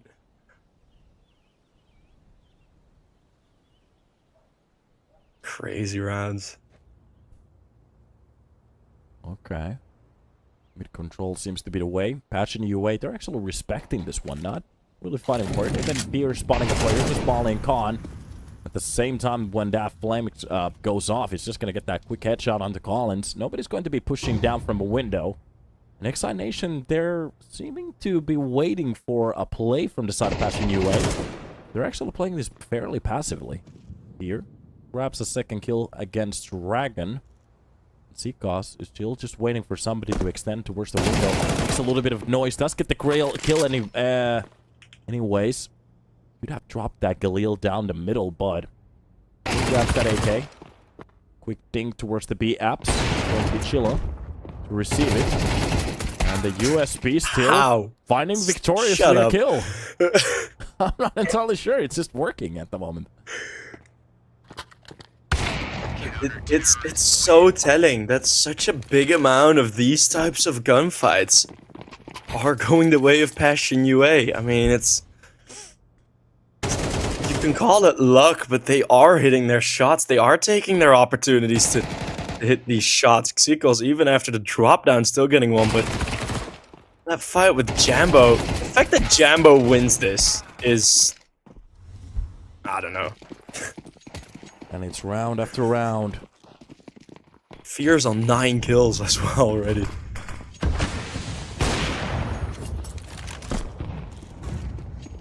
Waiting for the op shot middle for the cross.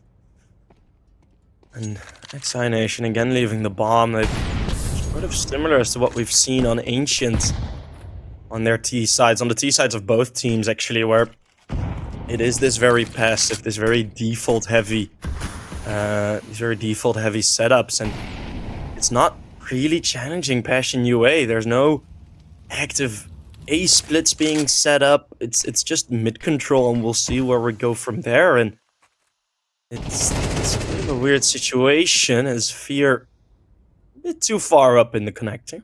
Yeah, Fear did spot the player's point of the gun, but he didn't actually get a kill from it. Xikos actually finds the second one towards the B apps. That's a good one. Jambo starting to hit those op shots, but this time around he gets taken care of by the double hold from the short. Zerofix holds down the line. It's a 2 versus 3. They are getting closer towards the side at the moment, but he's still playing, still swinging, still killing, gets another headshot, and makes it a 2 versus 2, but Dragon on the long lurk.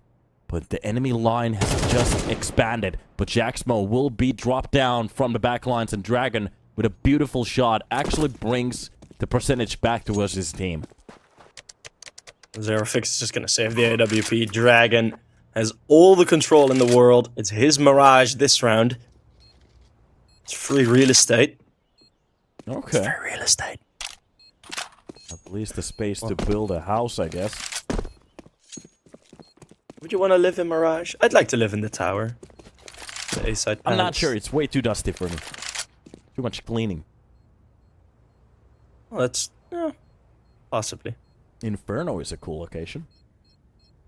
Inferno is very... Yeah. Or Nuke, close to the silo. A little bit Although I don't want to grow an extra arm. Yeah, you know? but you can actually play with it. You can play 2 games Radioactively at a time. good. Yeah. Start hitting all the shots. I'd like to live in Inferno, but not near the banana area, because I'd have to change my door like every day because it's just burnt up. Yeah. It's like you just wake up to the sound of grenades. It's At some point you just here leave they it go open. again. Yeah. Like, oh, the round started. There goes the swing again. There's no the door. one thinks of the civilians in Counter-Strike. Well, let's see. Middle aggression yet again. This is a map where it's the most common to see it. Emmy is going to be taking a large peek from the left side of those boxes and actually focusing on more towards that short. Anybody who wants to go for a couple of peeks here and there, Emmy is already on the board. Actually doing fairly well on this side as well, falling down the connector. Gaining a little bit space for his teammates. And Passion UA, again, they're just respecting it. Chilla did spot someone with jump on B. Looking over at the minimap. But yeah, yet again, it is this mid control. This time a bit more heavy in the lean towards the B bomb side. Fear, after the initial mistake that he made in the last round, you know, being a bit far up. In the connector, he's gonna leave it open. Play together with Jacosmo, which evidently is very effective. Yeah, Chico's just giving back that B control. He's not going to fake or anything like that. Maybe the play will be from the underground. Underpass towards that split, towards that A side.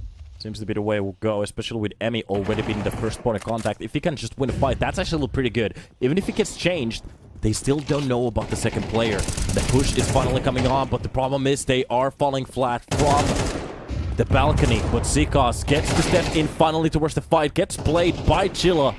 And it's a 3 versus 1, and Collins, he has a lot to do here to try to bring this back. The first frag works out, but behind a triple, it's going to be Zerofix to get that trade, and it's instantaneous.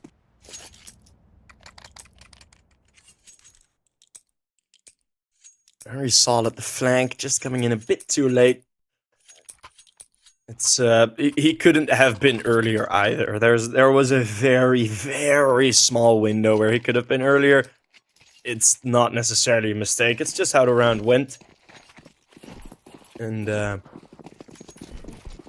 4-4 now in the scoreline. A 6-6 half would be surprising. But Jambo just finds the timing. There's a bit more mid-aggression from Passion UA. Like to put the foot down.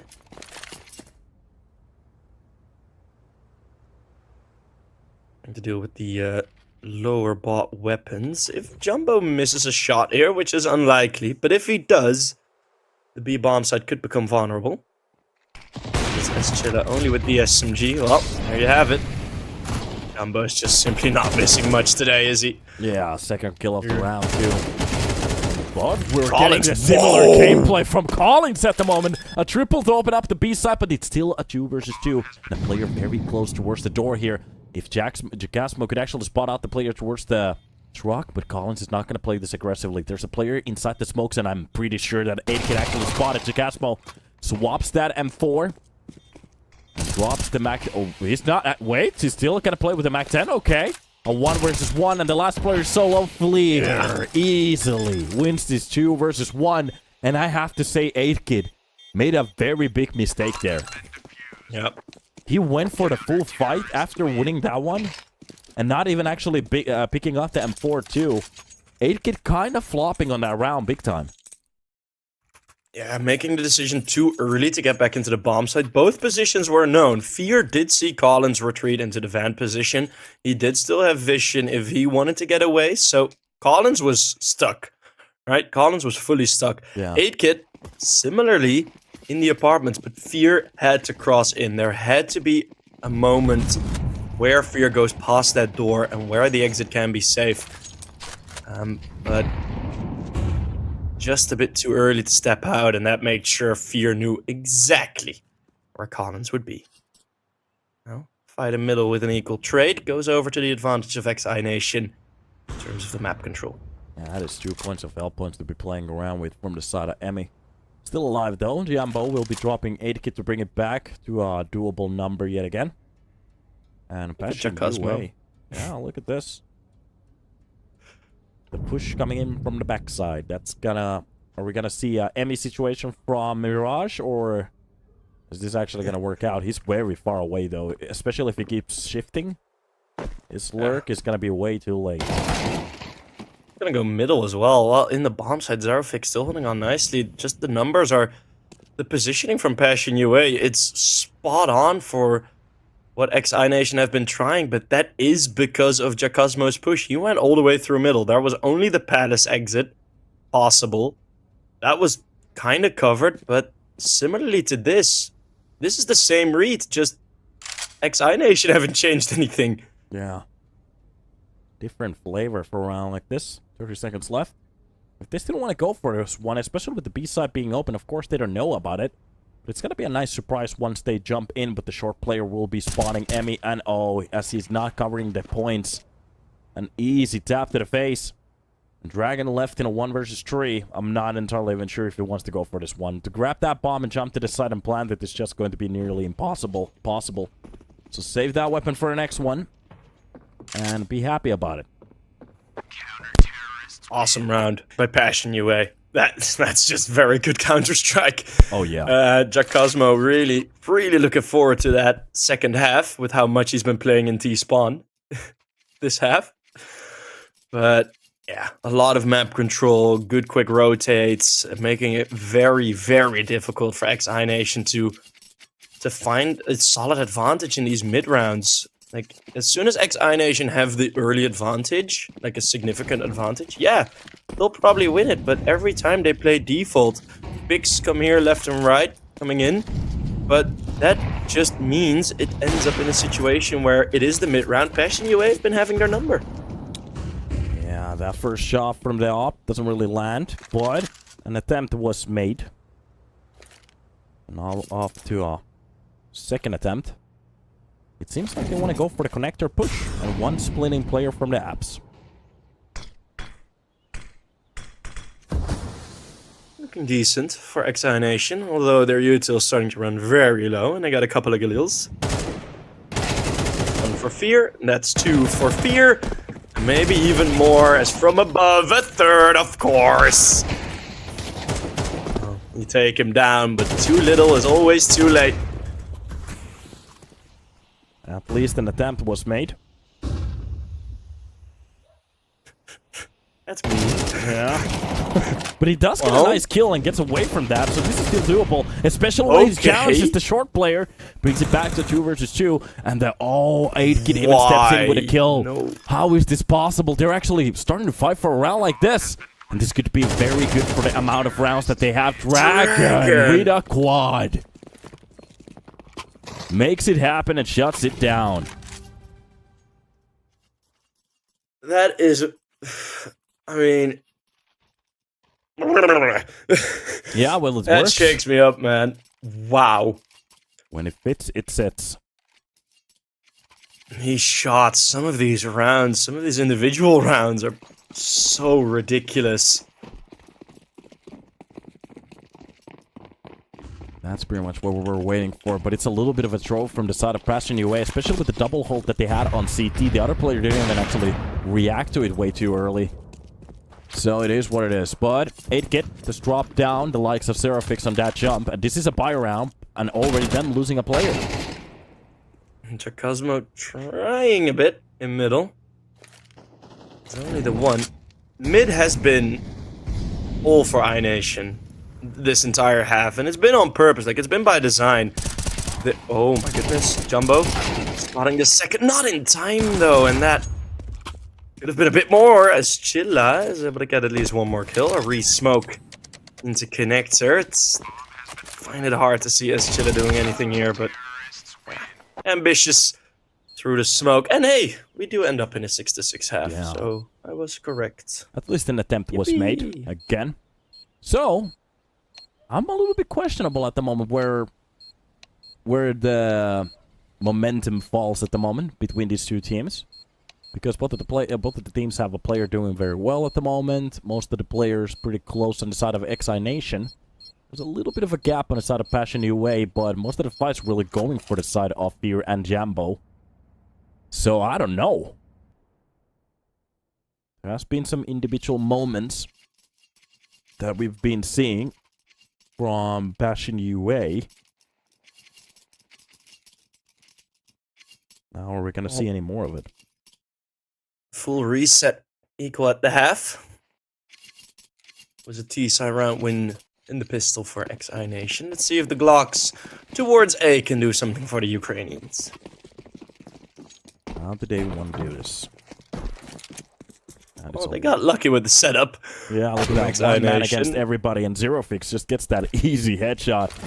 So, a 5 versus 4 with a rotation funnel starting to go down. A side is pretty much open at the moment. Yeah, Zerofix confirms that the opposition starts at CT spawn, where Xikos gets away with the cheeky 2. Now there's suddenly a lot of pressure to CTs. They've just gone through the smokes, and Passion UA, they aren't able to deal with these pistols from ex-iNation. It's been 3-4 pistol rounds in a row now, I think, that ex-iNation have won. Not a bad round at all. Bomb down though, so of course by imminent. Yeah, a way to shut it down.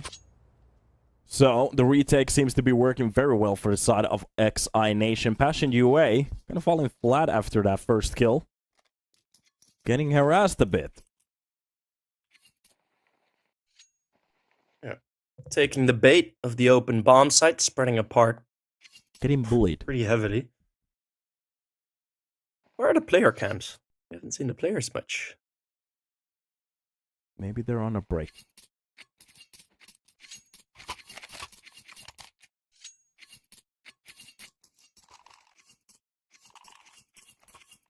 Let's see what they can actually do here now.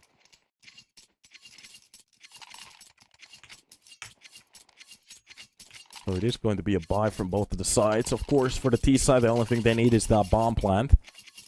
Not even a win. Meanwhile, on the CT side, we're going to see a couple of rifles here with that one MP9. I really want to see what 8-Kid's going to do with it, though, so... Probably push. Doing it a lot. Yeah. If it fits, it sits. If it runs, it guns. And let's see if they can actually get the shots too. Okay, Dragon opening up the round with that first shot on the 18. fear. A nice way to gain the early advantage. There is a possibility for a second one. And Jambo, well, he is going to be bringing it back to a more stable number, but he's low in HP.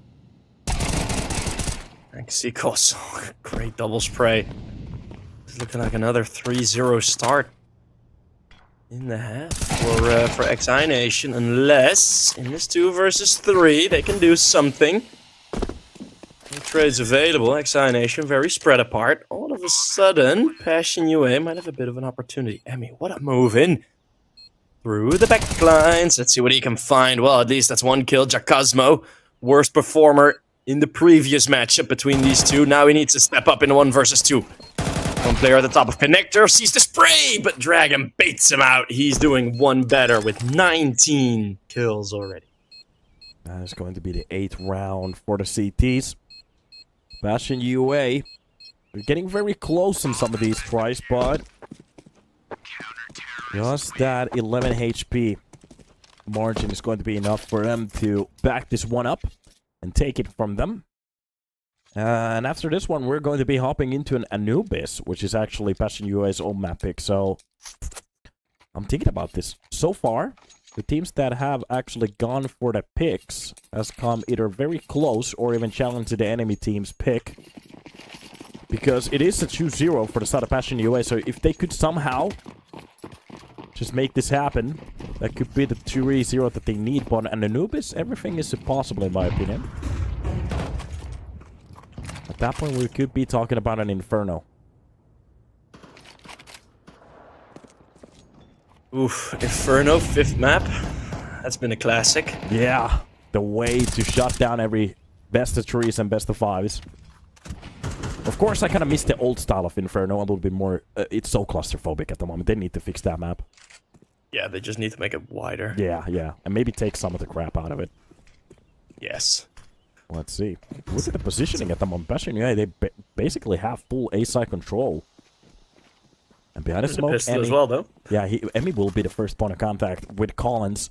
Let's see how I can actually go through this. It's going to be the utility finally falling down. Smoke to cover off the ticket, but it's a little bit of off. But the kills are coming and shining through. Seacos with Emmy opens it up. Jacksmo.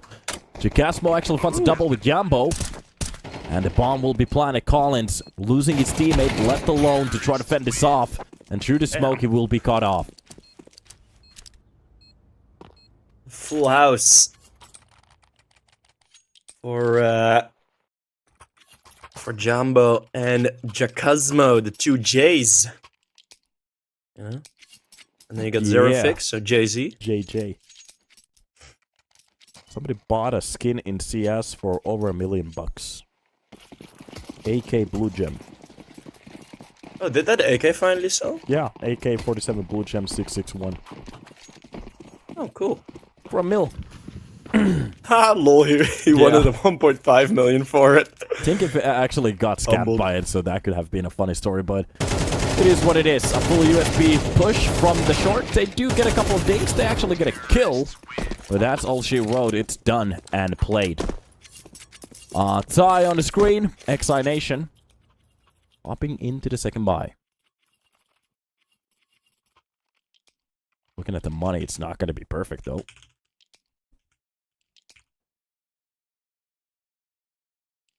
Actually, they might actually go for a half buy here. Yeah.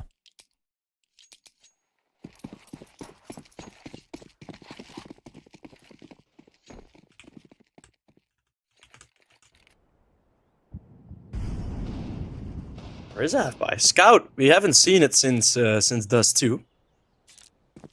The scooter. That's why I like Dust 2 being back. It's a scout. More scouts. Yeah. We need more scouts in Counter-Strike. I remember when the weapon was so broken that everybody was just jumping with it, so thank God that got nerfed. We got the Flying Dutchman, Scout J.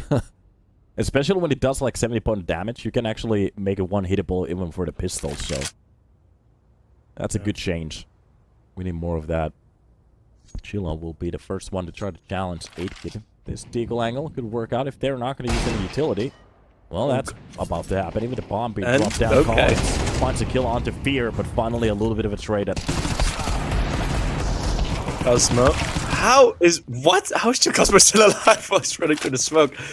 At least control the B side of the map. Or Passion UA, and a good move from Jumbo getting in early. Getting in fast. It's... Fear has been like... We've been talking about Dragon, Jacosmo, and Jumbo a lot, but Fear in these final 2 maps, he's really been stepping it up as well. Fear's on 16 kills, and you just haven't seen any of them. Alright. It's another 1 versus 2. This time around, tries to take a little bit of a peek from the left side of that pillar. But that's how CSGO works. Shows a little bit too much. It's an easy kill for the T side holder. And Passion UA, they take the lead. And finally, we are seeing a full buy from the side of ex-iNation. X stands for extra. Extra infected nation? Infested nation? Is it infested nation? I have no idea. Infected nation. I never actually understood what the I stands for. It's infected. Is it like I like me nation? Infected nation? No, like zombies? Infected nation. Yeah. Okay. Maybe that's why they are still alive here. I'm not entirely sure what's been happening, dying so many times in a row. The Walking Dead. Yeah. Interesting logo, too. It's Zero Fix now, mostly. That's The Walking Dead with 11 HP. So, a very quiet round. Passion UA will be the one to take the control here slowly. Jacksmo gets a little bit naded down here. Meanwhile, it seems like they are starting to probe that A side. Anybody who wants to go for the picks might be surprised. It's going to be a nice kill from Jig to Sikas. Tries to go for another one. Spots the player, but from the Tetris, the swing comes out. It's a double kill for Collins, and Emmy steps in with 1 as well. Chilla will be the last one to get anything done on that A side, and Jambo left alone. He needs to do a lot here, and will be shut down there on towards the middle. It's done. ex-iNation, they actually bring it to a die. Collins has been a lot better recently. His time in Entropic, that Entropic roster where he was in, that was shaky already. Like it wasn't like a consistent roster in the slightest. But he didn't often have like a great performance. There was a lot of reliance on him to perform in that team. But I'm seeing here in this final, there's so many like solid double frags and good multi kills. That is something that I didn't really see of his time in Entropic. So it's good that he's found a bit of improvement. Did we actually have Entropic in this season? I don't think, guys. Are you sure? Let me. I'm gonna check that. We did. Yeah, we did. Yeah. Dragon. Nice. Not the multi-kill. 8-kit though with flashbang. Well, blinded. Still gets the kill with the AWP. And another tag. There's an 8 thrown in as Jetta is gonna close the distance with the Mag 10, and that's exactly what you need to do. Emmy though able to trade through the smoke. The bomb has been planted, and Fear gets a cheeky one with the P250. Now all of a sudden a possibility here. Fear tucks into the bench, hoping that he has gone unnoticed. They just killed someone there. Maybe this can be a grand play. Smoke on the bomb. He might not be able to deal with it if they start defusing, but 8-kit is very far away and low HP. Fear gets the first there. 8-kit gets off the bomb. Fear starts knifing. There's no one there. The pistol is through. It's Fear that's gonna win another clutch. Only if he's stuck to it. Oh my god. Even goes down with the op. Even if he drops Fear, it doesn't really matter at that point. That's going to be a full reset for the CT economy. And I have to say, if he stuck to the bomb, he had a kit. Yeah, there might have just been enough time. Yeah, because he started to swing with that knife a little bit too late too, so... Oh, it is one of those situations where sometimes when you let go of the keyboard, it could accept the E button. That could have actually worked out for them. Pros don't fake! Yeah, exactly. Pros don't fake. That's why they're not pros yet. Can be pros.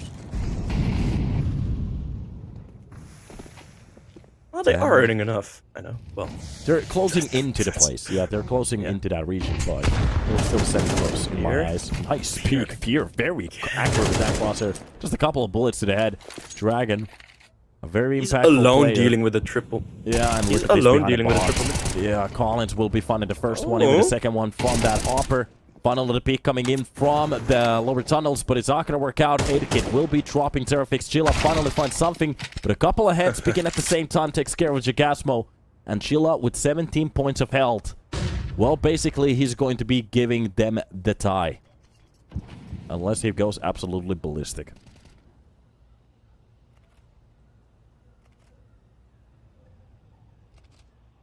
Yeah, this needs to be pretty damn crazy. Insane, in a way. Yeah, I'm starting to smell a save here. That one AK could actually do a lot in the next round if they want to go for some kind of an explosion. Tech 9s with armor and AK, helping them to push in. Not a bad way. 5 for a round. Twice now that ex-iNation have gone for mid control, and it's been working out for them on the CT side. No. Decent. As Chilla. Oh, this could still go very, very wrong, as the time is going to be up. Ooh. Okay, well, still finds tickles. He did actually fire a bullet out of that M4, so... just couldn't hit the shot. 10-10. This is possibly the final 4 rounds. Although the money is decently low for Passion UA. They're going to go for quite the investment. Going for a bit of a half buy. Going for the full buy in the next. They sell a lot of their weapons. So they're just going to go for the Hero AK on Eschilla. Let's see if they can work with it.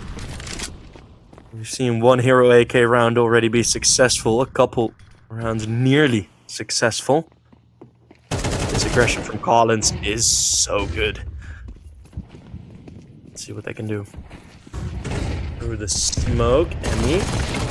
Blind. But this round, seemingly an easy one for the CTs as they get to 11 first. With Fear being the only one left. Yeah, that's a quick shutdown for a round like this, and especially for ex-iNation, they're going to take that 1-round lead, which gives them just a little bit more space if they make a mistake somewhere down on the road. But of course, with the start of Passion UA, okay, that's a kill. Oh, the AK dropped. Yeah, okay. Oh. At least he got that MP9, I guess. It's like an upgrade of P250. And a Molotov underneath the balcony. Will he actually be dropping towards the site? Oh, yeah, it's not going to work out. Homing missile finds its way through his smoke. Heat-seeking. It is. 11-10, ex-iNation, a late lead. We've seen this before. It ended up in triple overtime. This scoreline. Now it's going to be the full AK's Passion UA. What is their plan going to be?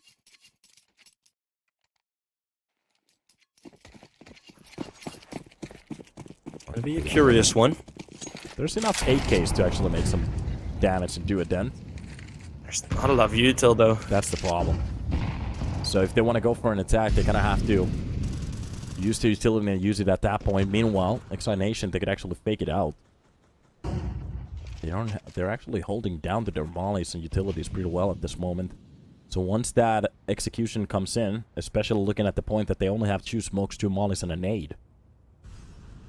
Yeah, they get fended off by a CT defense. Okay, Fear actually opens up the round pretty easily. Gets dinked down. Fear burns down.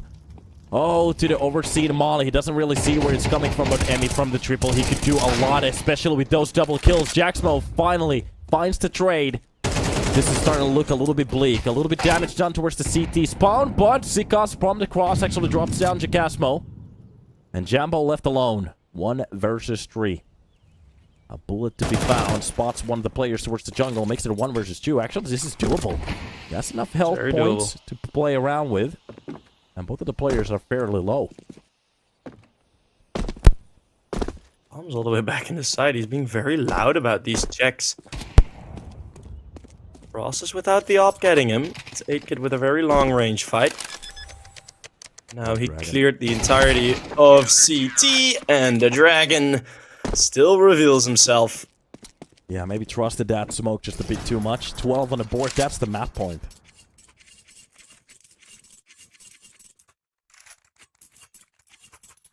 It still feels kind of odd to think about that 12 is the map point, not 15.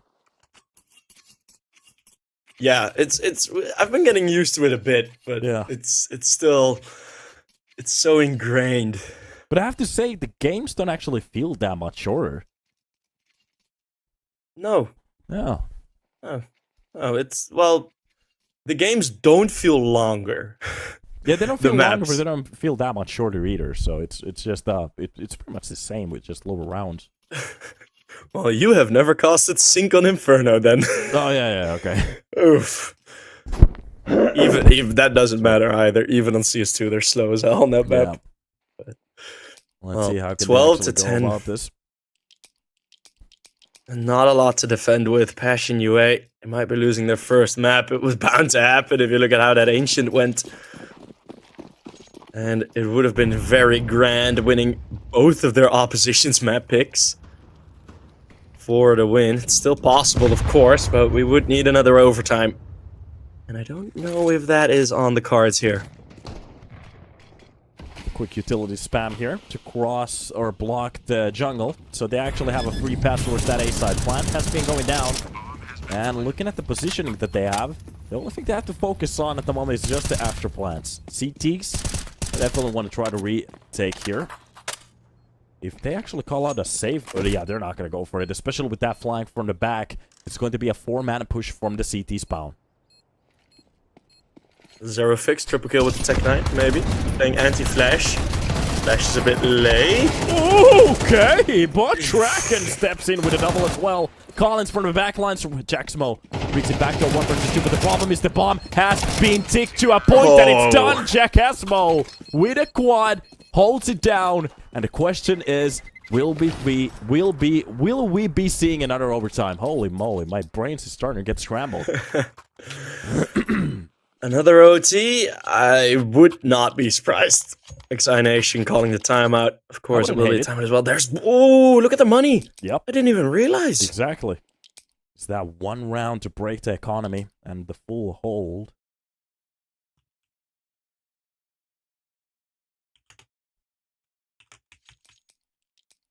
We'll see how this goes down.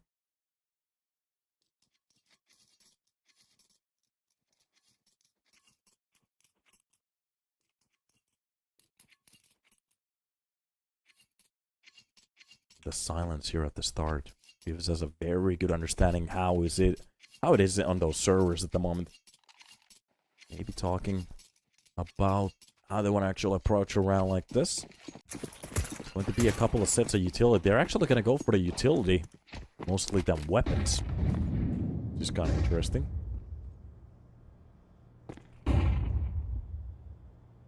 How can they actually make this happen? This is the triple A setup. We haven't seen ex-iNation be this up front on this end of the map. But with Jambo on the AWP and the T-side op, we haven't seen it much in this half. Both halves going 6-6.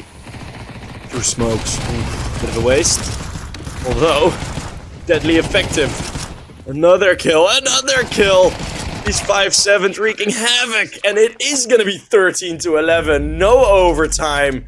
The close range position does actually work out, and we just have the full smoke screen for where the players would have been. And we didn't actually that get was the over sign very there quick. at the end, the winning graphics, but it is what it is. Okay, I was a little bit surprised that that actually happened, but iNation with the lesser weapons, maybe that's the reason they went for the smokes and the utility, to smoke up every single corner where they were about to push, and Passion UA, they kind of played into that one, trying to go through a smoke on Mirage. Maybe not the best idea, but they do win at least a map here. Now the question is, can they make it a 2-2, or will it be over? Will Passion UA take this through 3-1? We will be hopping into Anubis next. Now that's going to be a banger. That is going to be a banger. It is going to be the map pick of Passion UA again. So, yeah, I mean, they have been really solid on this map. ex-iNation, it's such a coin flip for me on that map because I've seen them play well. I've seen them absolutely blow on that map as well. I've seen them really struggle, have some couple of good games. It's all gonna come down to the T sides. That's where both teams have been the most vulnerable, have been the weakest. Even though this game, yeah, it's pretty much 6-6 and then 7-5. You can't really critique, but keep in mind here on Mirage, it has been both pistol rounds for ex-iNation. Yeah, that's a Again, little bit of a swing. like, That's a little bit of a swing. If Passion UA start getting pistol rounds here on Anubis, that is gonna get a significant advantage. So we're gonna go for a 10-minute break. I'd advise Passion UA to start pistol pracking a bit before they get to Anubis, because that is where they lost Mirage. Simply that, because in the gun rounds they were winning more often. It's gonna be a banger, Anubis. I'm hype. Yeah, let's take a little bit of a break. So guys, don't go anywhere. The best of 5 is still on its way. We still have at least a map being played, maybe even 2. See you in about a second or 2. We will see you in Anubis. Okay, I need tea.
Hey boys, and welcome back to the stream. We are heading into a little town called, or an exhibit called Anubis.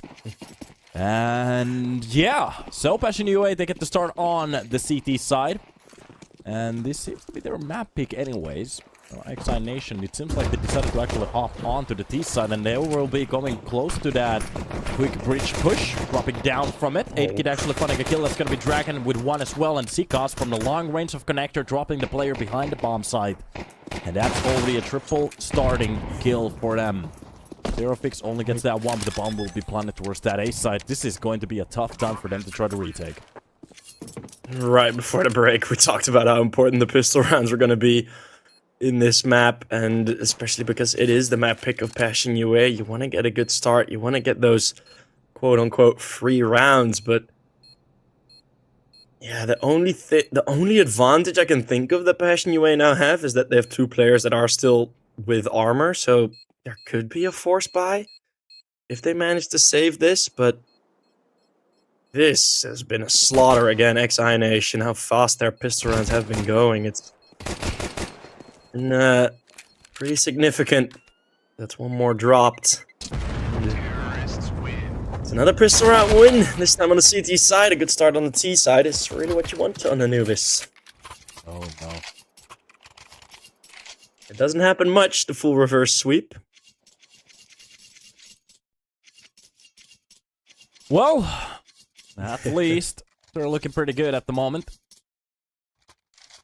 Especially with those opening kills going directly their way. Now on more if they can actually keep it up. Gonna be the full USPs. Bit of a boost. If anyone goes through middle, he's dead, but It's gonna be a bad time.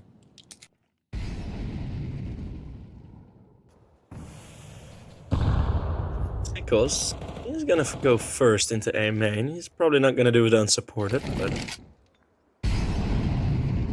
it is a position where no Molotovs get thrown, where they're at right now, and usually you'd see the totem pole right here, where Xikos is now peeking. Might actually catch a couple of players here, especially from the broken wall.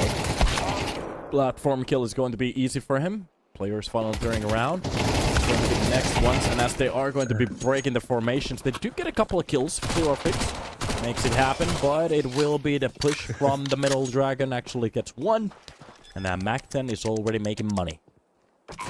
Like silverfish in Minecraft. They just If it fits, one it gets spotted, four more coming out yeah, of the rocks. Minecraft. It's been a while I've played that game. It's still cool, right? We used to own a server with a lot of RAM.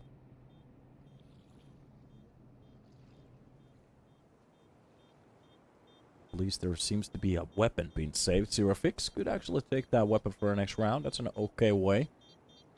Maybe try to duel some of these points.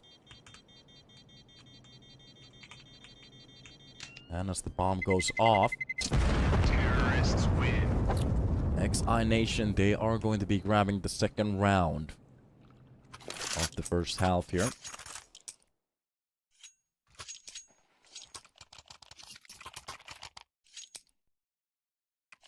By the way, that map is way off. Is it? It's a little bit. Give me a second. Yeah, look at the B side. Yeah. Is it like the old drawing? Like I think that's the old one, yeah. Like the old, like way before it was even in the game. Yeah, I think that's the old style. Oh, through the door. And he tracks down Yambo. That's going to be Collins with the second kill. Jackass, Smo.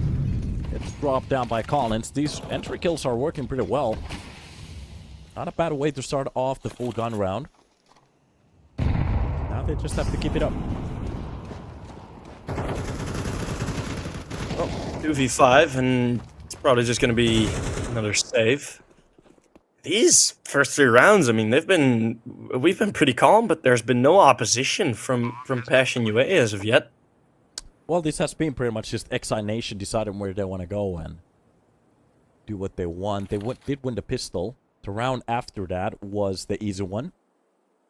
But looking at the first gun round, we didn't really see anything from the side of Passion UA, just playing it basically just passively, testing the waters, and ex-iNation just winning those entry fights. Now the question is, can they keep this up? Because we are about to see another round in about a second, as they want to save those rifles for the next one. Still a chance for them to drop a weapon. Like As that. of yet, yeah. And maybe even the As of second yet, one. Terrorists win. Passion UA in these couple of rounds have been very submissive and breedable. And they're just breeding rounds. Small tech pause. I think the camera software thingy just died. It's I possible. think we're not gonna see the players anymore. Yeah. But at the same time, Chilla did drop out of the server, so... maybe we're gonna get those cams at the end. Hopefully.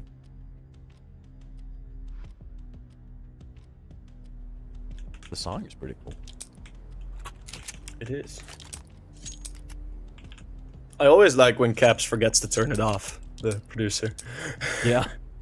I was like In between the game, just listening to the same song. Yeah.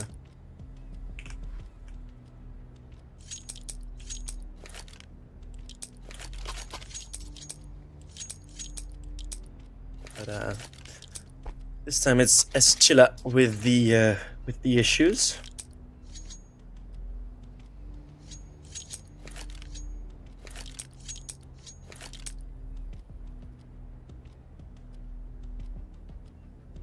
Yeah, wow. Anubis.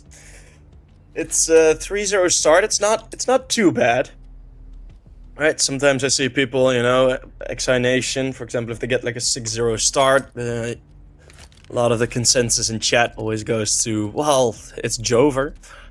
But, I mean, even 7-0, it very easily can become 8-4, and then the half just can get completely reset after the second half pistol. So it's I've said it before, it's sort of like, well, first half doesn't really matter. Yeah, it's the second half pistol where it starts. I have to agree with you on that one, because we did see that on Dust 2 already, that they almost got blown out. They kind of came back a little bit, but at the end, it was Passion UA to win it.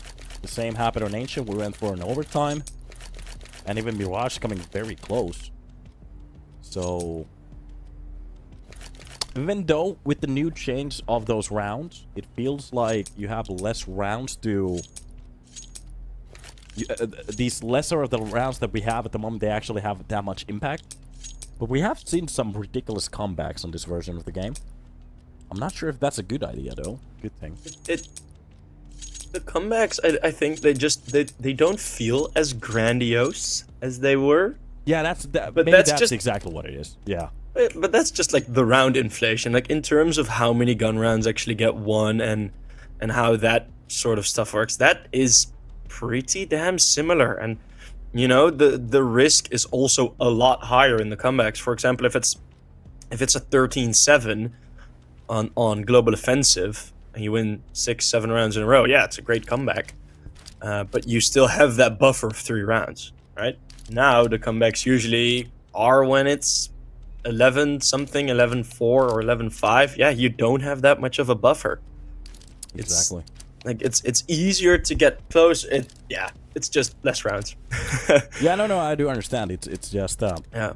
it feels a little bit off in a way, because back in the days when we used to have these comebacks and just ridiculous ways of winning these games, it felt like it had a lot more impact on what it actually meant. But at the moment, it feels like it keeps happening every week. Yeah, the theme of the 13-1 or the 14-1 comebacks, right? That we're not having those anymore, right? Yeah, it's over. That's I over. haven't seen pretty much any games yet in CS2 where the halftime is 11-1 and then the comeback still gets made, because it's I don't know why we haven't seen it much. Probably because of a lot of the financial changes. Right, especially on the T side, it's buy, half buy, full buy, half buy, full buy. Basically, right, on the T side, it's you pretty much never. Like, it's so rare that if you lose a lot of rounds on the T side, that you get into situations where every time you need to double save in between. That has been a significant change. In my opinion, Where- if they actually wanted to fix it, they could just, from 4 of the bars on a T side, they could just take 1 out. That could be actually a pretty good way to bring it back. And maybe nerf some of the weapons on the T side that it's more of a risk to actually go for the buy. Because at the moment, for example, if you don't get the AK buy, you just go for the Galil buy. If you don't get the Galil buy, you just go for the Tech 9 buy. And Yeah, that's true. With every stage of those buys, you can actually wreak havoc. But on the CT side, like, even when we see these 5.7s, we have seen some great rounds from the 5.7s, but it barely feels as stable as going for that Tech 9 rush. Yeah. So... I do think, of course, we're not seeing many weapons changes because there is a lot else that needs to be fixed. Oh, that is true. That is true. But it feels like I the whole also- game is on fire. Yeah. But I also do still think that the balance in terms of the weapons at this point is pretty nice. We are seeing the AUG and the SG get used a couple of times, right? AUG and the Krieg. We are seeing them get put to work as sort of half AWPs, for those longer range fights. Further on, I mean, I think the balance in terms of weapons is in a pretty good spot. All in all, I personally, I think a lot of I think in terms of esports, it's at a pretty good position now. What I do still think is that needs to change is surfing needs to be brought back. The community tab server needs to be in game again. Retakes, danger zone, just the extras, right? They just need to put out another damn operation.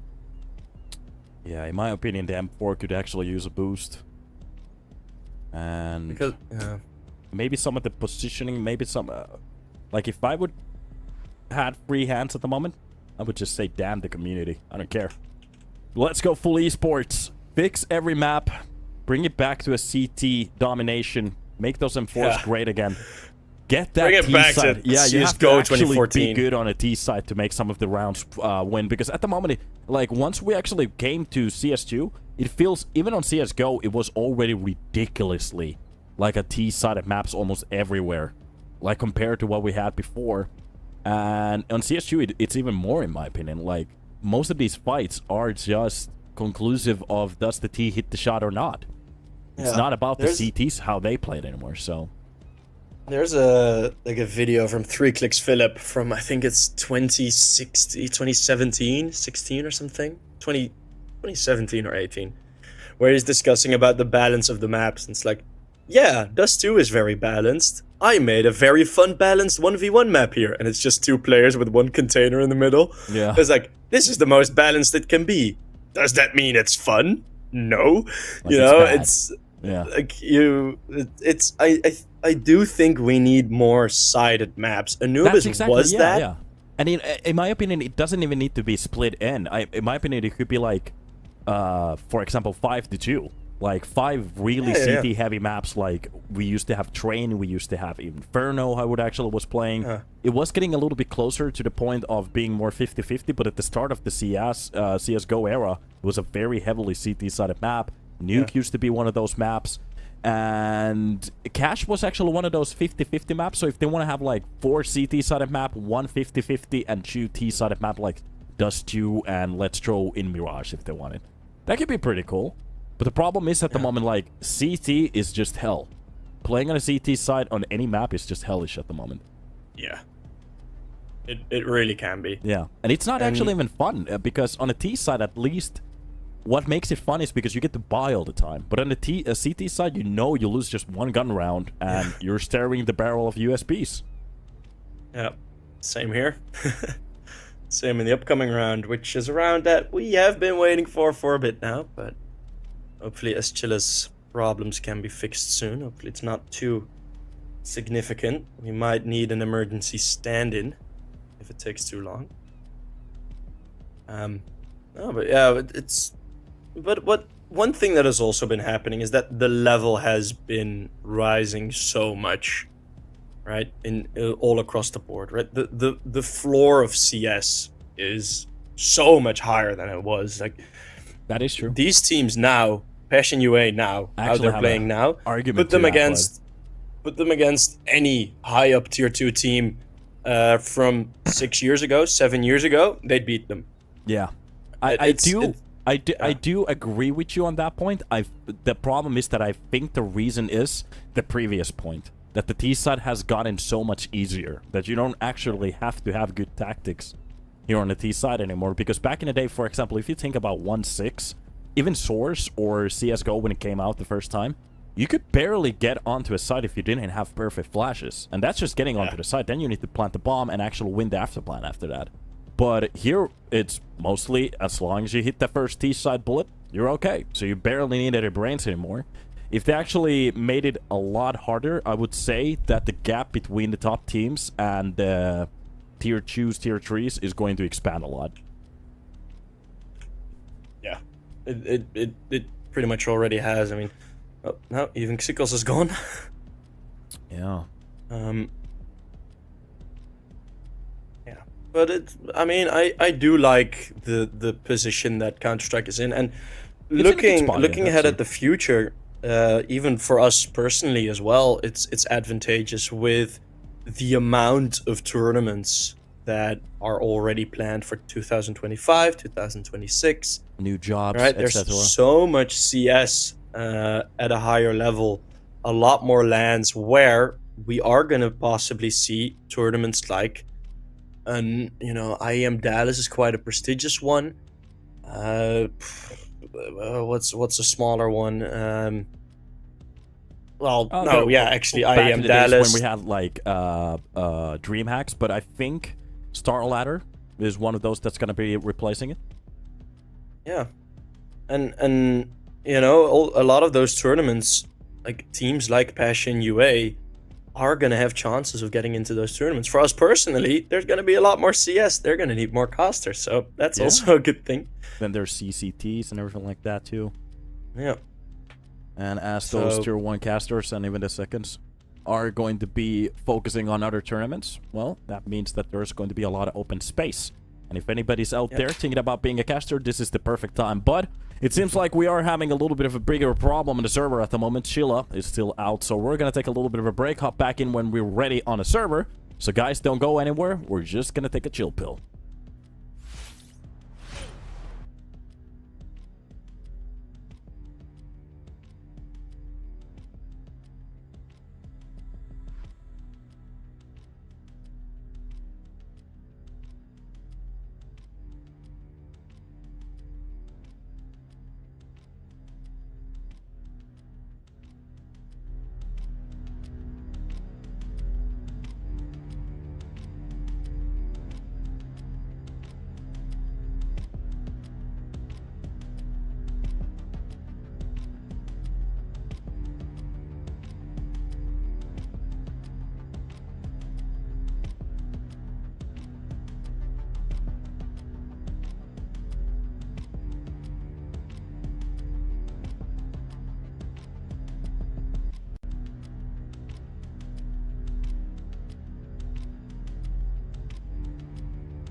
So finally, after that short break, we're back on Anubis.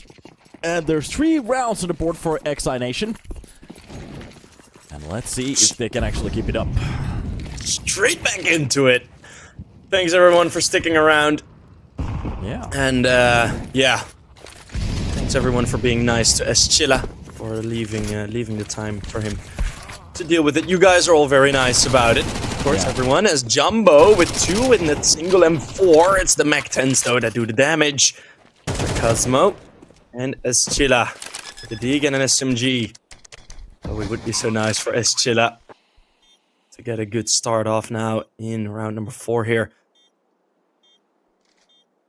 So that is going to be at least another round for the side of iNation, unless they throw this round in a way. She'll actually get a very nice kill from the connector. That's going to be the second one from the pillar. Even catching the third one there. Okay, Jacasmo. The second I said it, pulls it back. And Sheila, after that little break, looks pretty decent. And yeah, you're right. We had a very reasonable chat while we had that short break. Hopefully nobody can suspect the sarcasm. It is the longest break I've had, I think, by a minute or 2. All right. Pretty much the same length as we had as I had previously. But if you triple that, that almost hits my longest break on my career. So yeah, that was an interesting one too.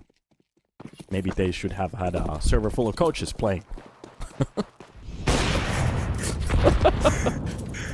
Get the analyst in here. I am laughing at get the social media manager in here. Okay, let's get back into it. Seems like Joss is still upset. We're getting a little bit defensive gameplay at the moment. Fashion U8, they're still playing from their side. It seems like ex-iNation, they are respecting the defenses here. It is a full buy from both of the teams. And Molly has been used towards the double doors to push out Jacasmo. Jambo still holding with up. He's going to hit that first shot from the cross. Jacasmo still holding the double doors, and he's going to be springing down the action. Flash. That flash is going to be perfection. Yeah, that was a great flashbang. Easy kill.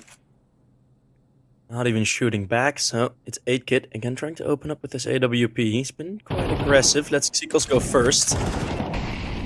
Fear needs to take his time to get that Molotov out of his hands. He will soon. He's going to empty the rest of his belt, including the HE and a 5 versus 2. It should be another round for Passion UA. Of course, all of the players have probably been playing some warm-up, you know, been playing some deathmatch, maybe even a whole game of competitive. 8-Kit. Right. We'll find that shot. The save of the AWP should be possible, looking at the time.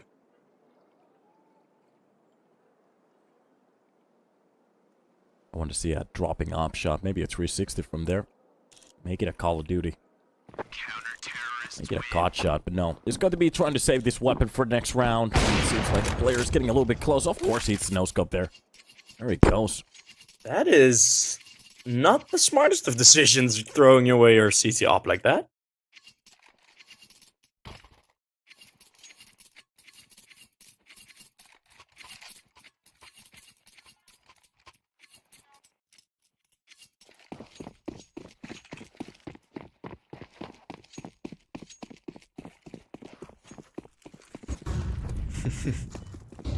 So, another buy. It's going to be equipped with a Tech 9 and a Mac 10.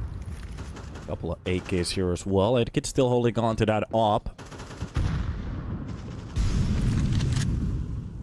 And they kind of need a bit of an entry here. Something to start it off.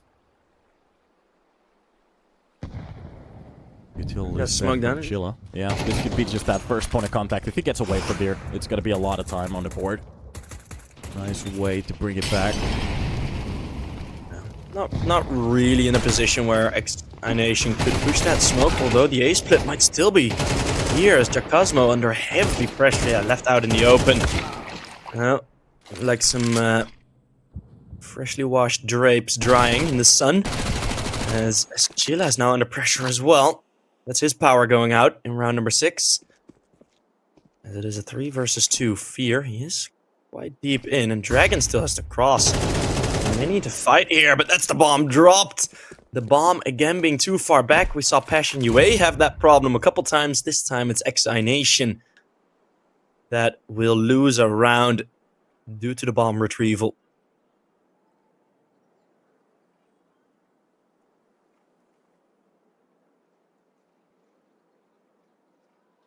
It has actually a little bit more space here.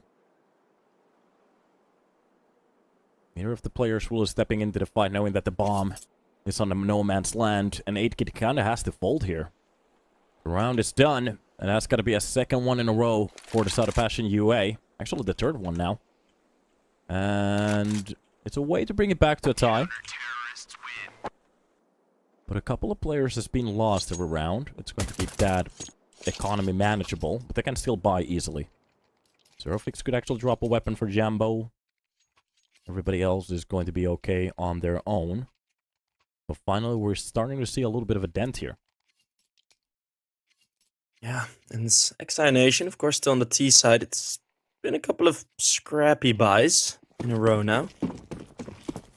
But they did get close to the round victory in the last time. It was mostly the issue that the bomb was not really there. Now the bomb is getting carried over towards middle at Zerofix with a wide peek out. Find Xikos. Passion UA out of the timeout. Clearly sharper than what we had for ex-iNation. It's difficult, right? After such a long pause, for us a bit as well, but it's difficult to get back into it. It happens, you know. Same thing happens in football, you know. They throw a bottle on the field, and the whole game's paused for an hour. So maybe they should get a coach in there. Yeah, they wanted to, yeah, that'll fix it. Let the coach clean up the firework, and then the game can play on. Yeah. No, but hey, makes esports look more like a real sport, doesn't it? Well, it is funny. Oh, that's a nice shot from 8-Kid. Both of the players trying to get away from that connector. Kind of getting bamboozled there. And here it is. They're getting a little bit closer. There's a push coming on towards the side. Fury's actually still holding on to it. Jambo steps in with a kill as well. And there it is. Dragon finally gets one. Bought the spray down. Just working out. Jack Asmo ending it with that double kill. And Passion UA. They do lose a couple of players here and there, but they're still doing well.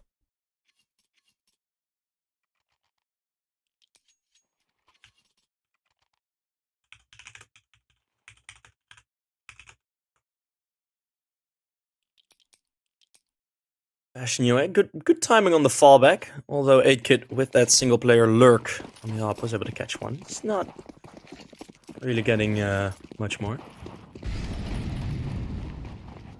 Yeah, there was a couple of attempts there.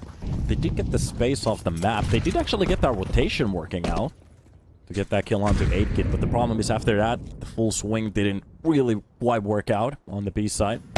Collins will be the first one to try to challenge that mid-aggression. But Jambo shuts it down quickly as well.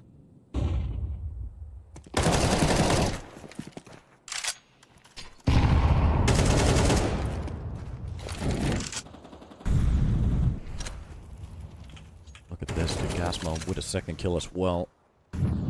Oh, it's starting to look a little bit like a team ace here. One by one, they're dropping like flies. Jacasmo and ex-iNation. I mean, it's a good step up, and I think iNation. I know you probably don't want to go for more pauses now, but I think a tactical timeout is probably a pretty good decision here, just to sort of reset yourself. Maybe let's get a couple of shots in. You know, just talk about it. Calm yourselves down. It's kind of getting away from you there. Of course, both teams... What a crazy shot from Jacasmo, by the way. But yeah, of course, both teams have had the timeout. Not like one team had to wait an hour and the other didn't. Clearly, Passion UA getting a better map hack. That's a good one. I have to say, it's been a while that I've seen comments like that, but yeah. Welcome to 2024. This is amazing. Off to a new round we go. This time around it's going to be a buy from both of the teams and a quick push from the middle, just leaving enough of a gap on that smoke to spot what's happening on towards the canals. Oh, that crosshair placement from Chilla is a little bit off. Emmy actually wins that fight, but meanwhile, here, let's grab Dragon, slays him, and is a formidable knight after that fight. And that actually even rhymes. That was beautiful. Let's see if the kills will be bountiful. And Zero Fix goes open the smoke. Looking to see towards middle. As gonna diddle around. That's gonna be the flash and the peak. That's the second time they actually go for that exact same peak. Yeah. Yeah, but it's so effective if you do it right. And yeah, especially with that flash. Oh god. It is the bomb side under control though. Fear still solid as ever. He's been on all 4 maps. He's been playing really, really good CS. Bomb will get planted. Xiko's in the 1 versus 4. Looking at where the CTs are coming from. He's not checking behind. He wanted to take the fight. Hoping that it would have been a solo position there in the CT hall. But it is going to be Passion UA with 6 in a row after the break. ex-iNation sort of lacking behind. Jesus Christ. Someone made an whole account name. I mean, this is just desperation. Jeez, yeah. Thank you. Yeah, I got cheated. Oh, man.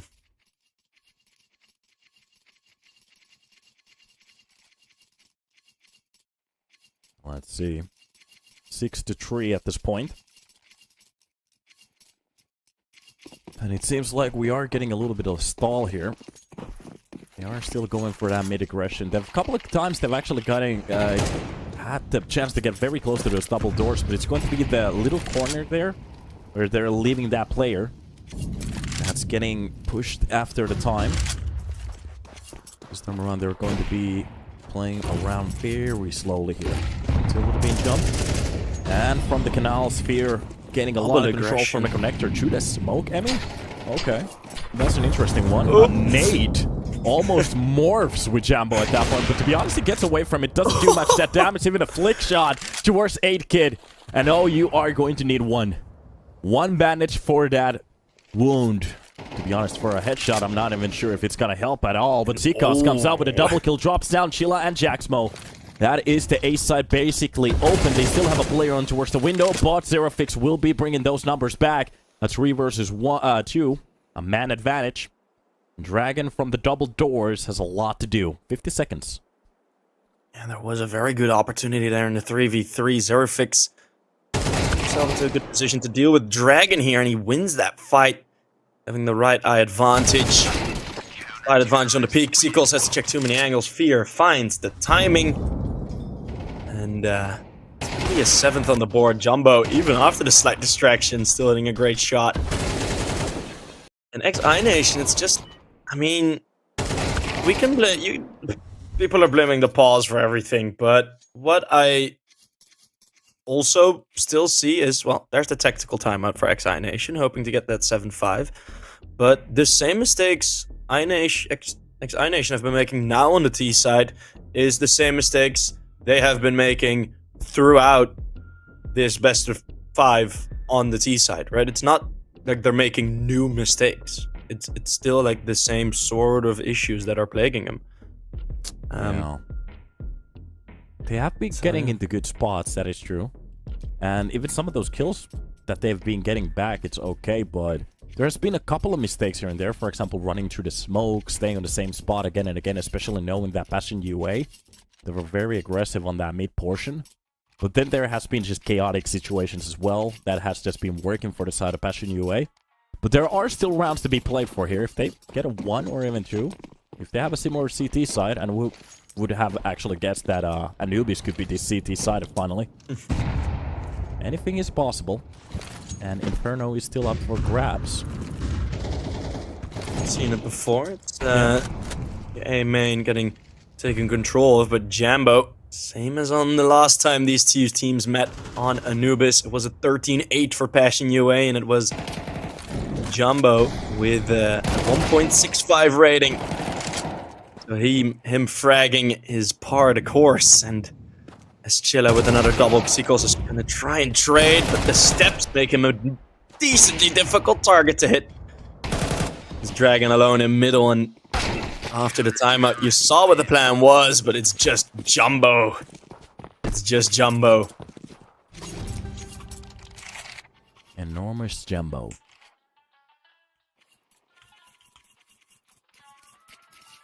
Looking at the money at the moment, Emmy. And Mac 10 with a couple of utilities here. Can actually go for the full buy on the utilities side. Everybody else just rocking those rifles. And they have been kind of going for very quick plays here and there. They take a little bit of a chill pill at the start. But it seems like we're not really waiting for the blow of the round here. It's a little bit unfortunate. Yeah. Nice shot from Jaxmo. Just spraying that corner. Jambo actually drops down the player from middle as well. That's a couple of drop players at the start. Again, that was an attempt basically without any utility. Yeah. I'm getting a little bit false confidence here in a way. ex-iNation also, yeah, it's a bit of a desperation, but ex-iNation, they want to play via middle, right? We haven't seen a full execute out of B main. We haven't seen a pretty full execute out of A main, right? It's all been through middle. They want those splits, and we saw that on the other maps as well. ex-iNation, very rarely do they play all five together. But the thing is, middle is just completely dominated at this point. You can't get through. It's a blue wall of Ukrainians that will hold them back. After that, Pau's looking very crispy. That's just spray from the door, holding it down, knowing that Emmy is going to take a little glance at that bullet again. And just an absolute shutdown here. Not a bad way to go. 9 on the board. If they win a pistol in a round after that, this could be all over already. It's going to be a lot of CT-sided rounds that ex-iNation is going to need. But if they win the pistol a round after that, make that first gun round, it's not that bad at that point. Jambo, of course, is going to be a little bit of a cog in the machine. Oh God. No. Don't stick your head over there. Yeah, just running headshots from everywhere. Yeah, I was going to mention a pistol round would be a good moment for ex-iNation to get back into this one, but seeing as to how the start of this round has been going, it's going to be a difficult one. They have been great in pistols, but this is just too much. A 4 versus 2 double peek, triple peek into the water position, and now it's just Collins left alive, and he can't do much. It's double digits already. Fashion UA. They want to get through this. They want to finish it. That's 10 on the board already. Couple of rounds and it's a map point. It's a match point. Tournament point. It's getting better.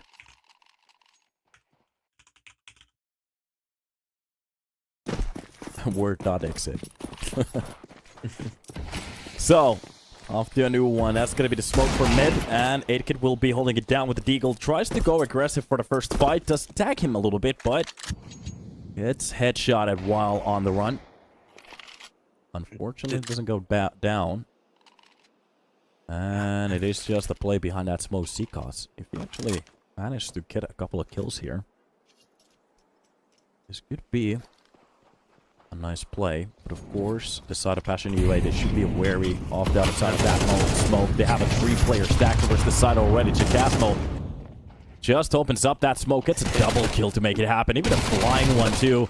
And Mac 10 finally doing something from the back lines, and it's just going to be a couple of deagle shots to rain in. A triple coming in from Collins. Okay.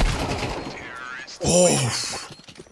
I would have given him that. I would have absolutely given him that. But it's the same thing again, right?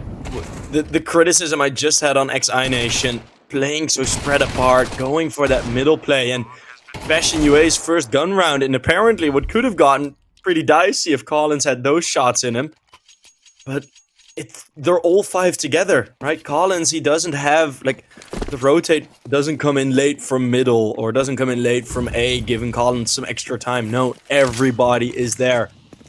And then, yeah, you can get 3 kills, but the second, like, you can't You don't have time to get yourself ready for the 4th and 5th. Just because everyone is so nearby. Zerafix with another opener. Oh, the flash timing on Xikos. Everything is going wrong for ex-iNation at this point. Yeah. That is a little bit unfortunate. Beer opening up the round. That's good. Well, clearing off the round. That's going to be Edkid at least with 1, but losing his teammate Collins. Left in a 1 versus 4.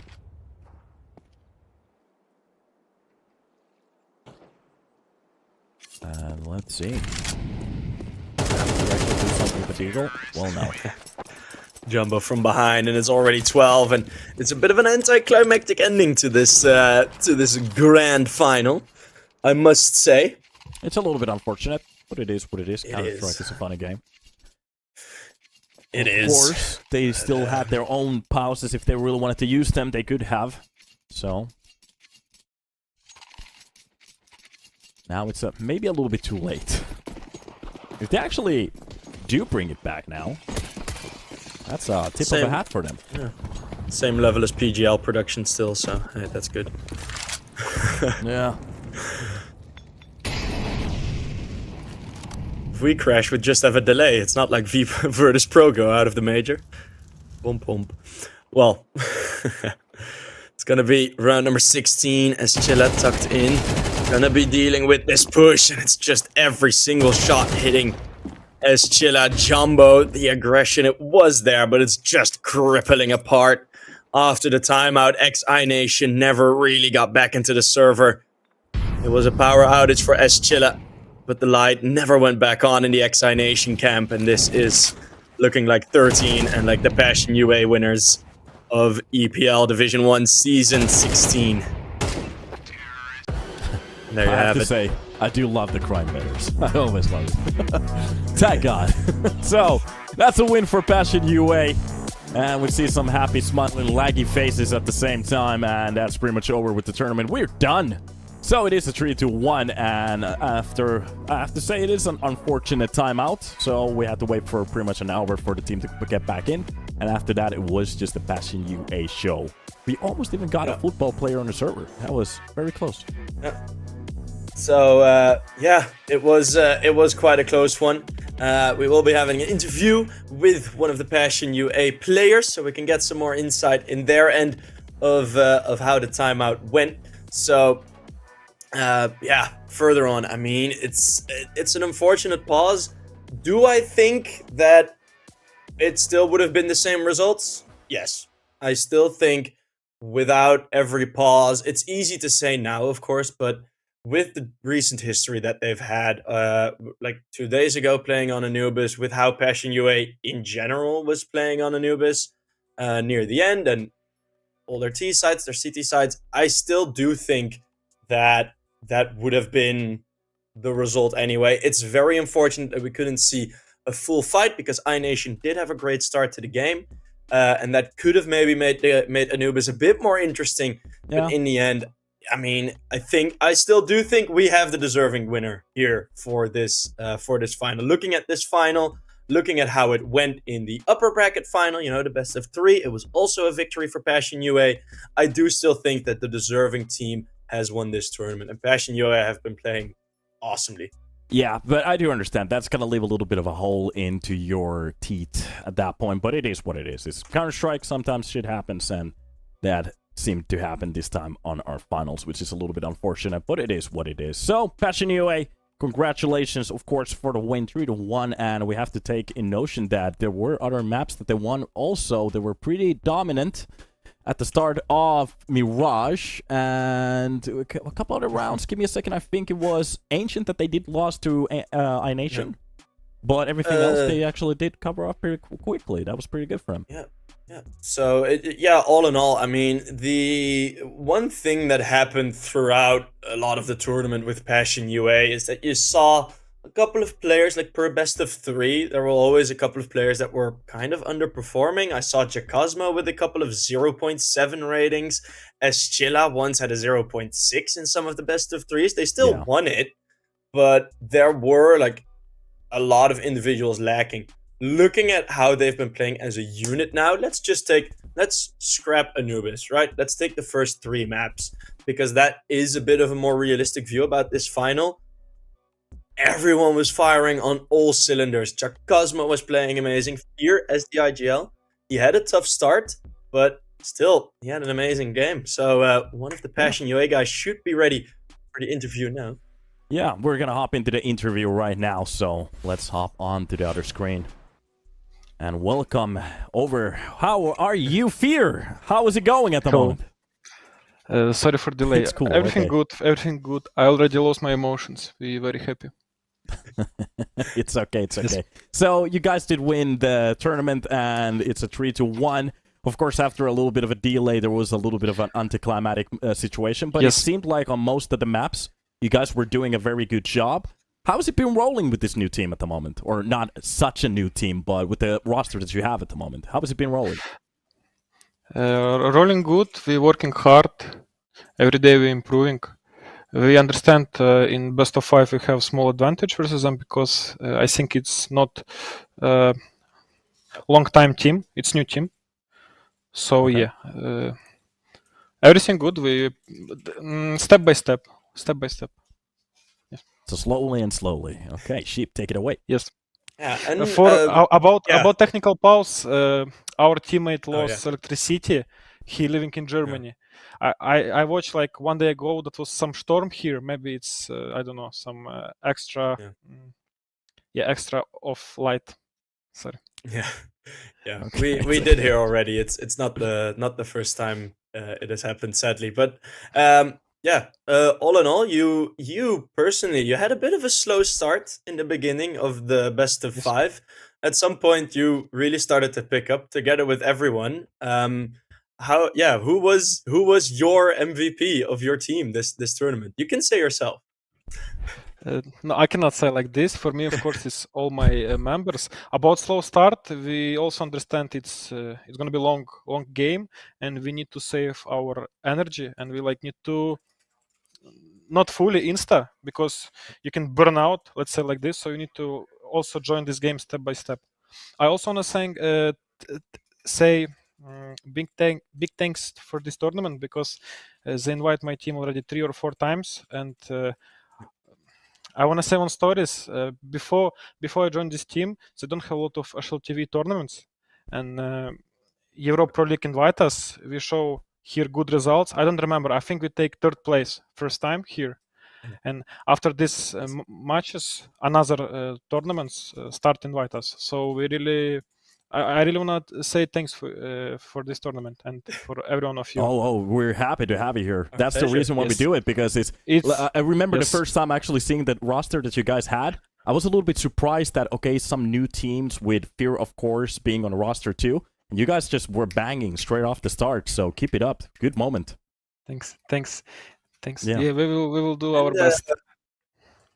Yeah, we've with EPL, a lot of the winners that we've had, they've gone on to qualify for the major later on in the season. Okay. So nice. is there something building up? A lot of the winners have been there. So I mean, there's some bigger tournaments going on soon.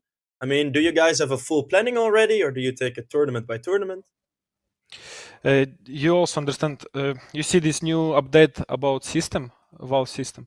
So we need to really focus to play so much tournaments and officials to qualify for a close stage in RMR. It's really important. Yeah, of course we have plan. We have right now 2-3 tournaments, and we will accept future also next tournaments. Maybe EPL next season if you invite us. Defend the title. Yeah. So you can. Of course, we're gonna keep that panned up, so we should actually get that second invite in as well. But I do have to actually ask you guys, were there any worries, especially when you were kind of getting back into that Mirage game, but then it kind of fell flat? ex-iNation started to pick it up a little bit. Did you have any worries on this best of 5? No. Like I said before, we understand it's best of 5 and we have small advantage. We just don't need to, let's say, fight with each other. We need to still show cold blood, and we will win this game. Okay, just another question directly after round 1. What Yeah. are the next upcoming changes for the team? What are you going to be focusing on the most to try to fix for the upcoming tournaments? Bad maps. Let's say like this. I don't want to say Okay. what maps, but yeah, we need to still work in our map pool. We have gaps. We need to fix it. So yeah, but we Yeah. still have many, let's say, space to improve. It's really nice. We have answers. Let's say we lose the game and we have answer how to fix it. No, we don't say unlucky, bro. You don't kill. So we always have answer, and it's really important. So we have still many big gap to improve. It's really nice. Okay. Okay, so you still have potential. That's what you're telling us. Yes. Well, Maybe on the tier 1 scene, we're going to see you again. Okay. Cyril, you can actually Yeah. go for another one. well, I just want to say thank you very much. Passion UA, I've seen been one of the most steady improving teams that has been in the scene right now.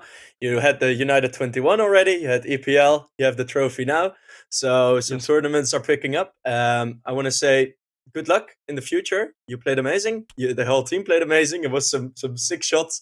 So you made it easy for us on the cast. I want to say thank you very much for joining in the interview, and maybe there's still Thank a you bit very of much, guys. emotion for the celebration. No, thank you. Thank you for the great show. Bye. So that was Fear. It's kind of a chill dude. Yeah, he was happy. Yeah. But Yeah. it's nice to have a bit of a convo with him, especially since it's what I personally liked was that the slow start was like decently on purpose, which is something that Yeah. I was also like, well, Try to conserve, just not to waste that energy Yeah. at the start, understanding that it's going to be a long not day. force things, right? Not to Yeah. It's kind of nice to see that he's level-headed too. He understands that there's a lot to improve on the team, not just because they won the tournament, they think like, oh, we're on the top at the moment. Understanding like we need to fix a couple of things. We're in a good space at the moment, but maybe we're going to even be better. That's kind of nice to see. So yeah, I mean, I think that's all we have for today. Of course, the Division 2 season, the next up Division 2 season has been announced already on Twitter, so go check that out. The teams will soon be revealed. So of course, we're going to be back with that. Maybe, I'm unsure, but maybe even another female or South America season. I'd definitely be hyped for that, but yeah, Late hours casts. I hope so. But So and hopefully we even see another invite for Passion UA for the main league when it's Hell yeah. starting. So we are pretty much done for today. Thank you guys for watching. Hopefully you had a good time. Thank you, Several Sheep, for joining the cast. And even though it was a little bit of a longer day, we had some unfortunate pauses. It is Counter-Strike. It is what it is. Congratulations for Passion UA and, of course, for ex-iNation. You showed up. You gave us a very good game. It came close in a couple of situations, but sometimes being a number 2 is a good place to be at as well, especially after losing our organization. Hopefully we do see these guys in the future again. That was pretty much for Season 16. We are done, and we will be seeing you on the next one. Have a good time, enjoy your summer, and bye-bye.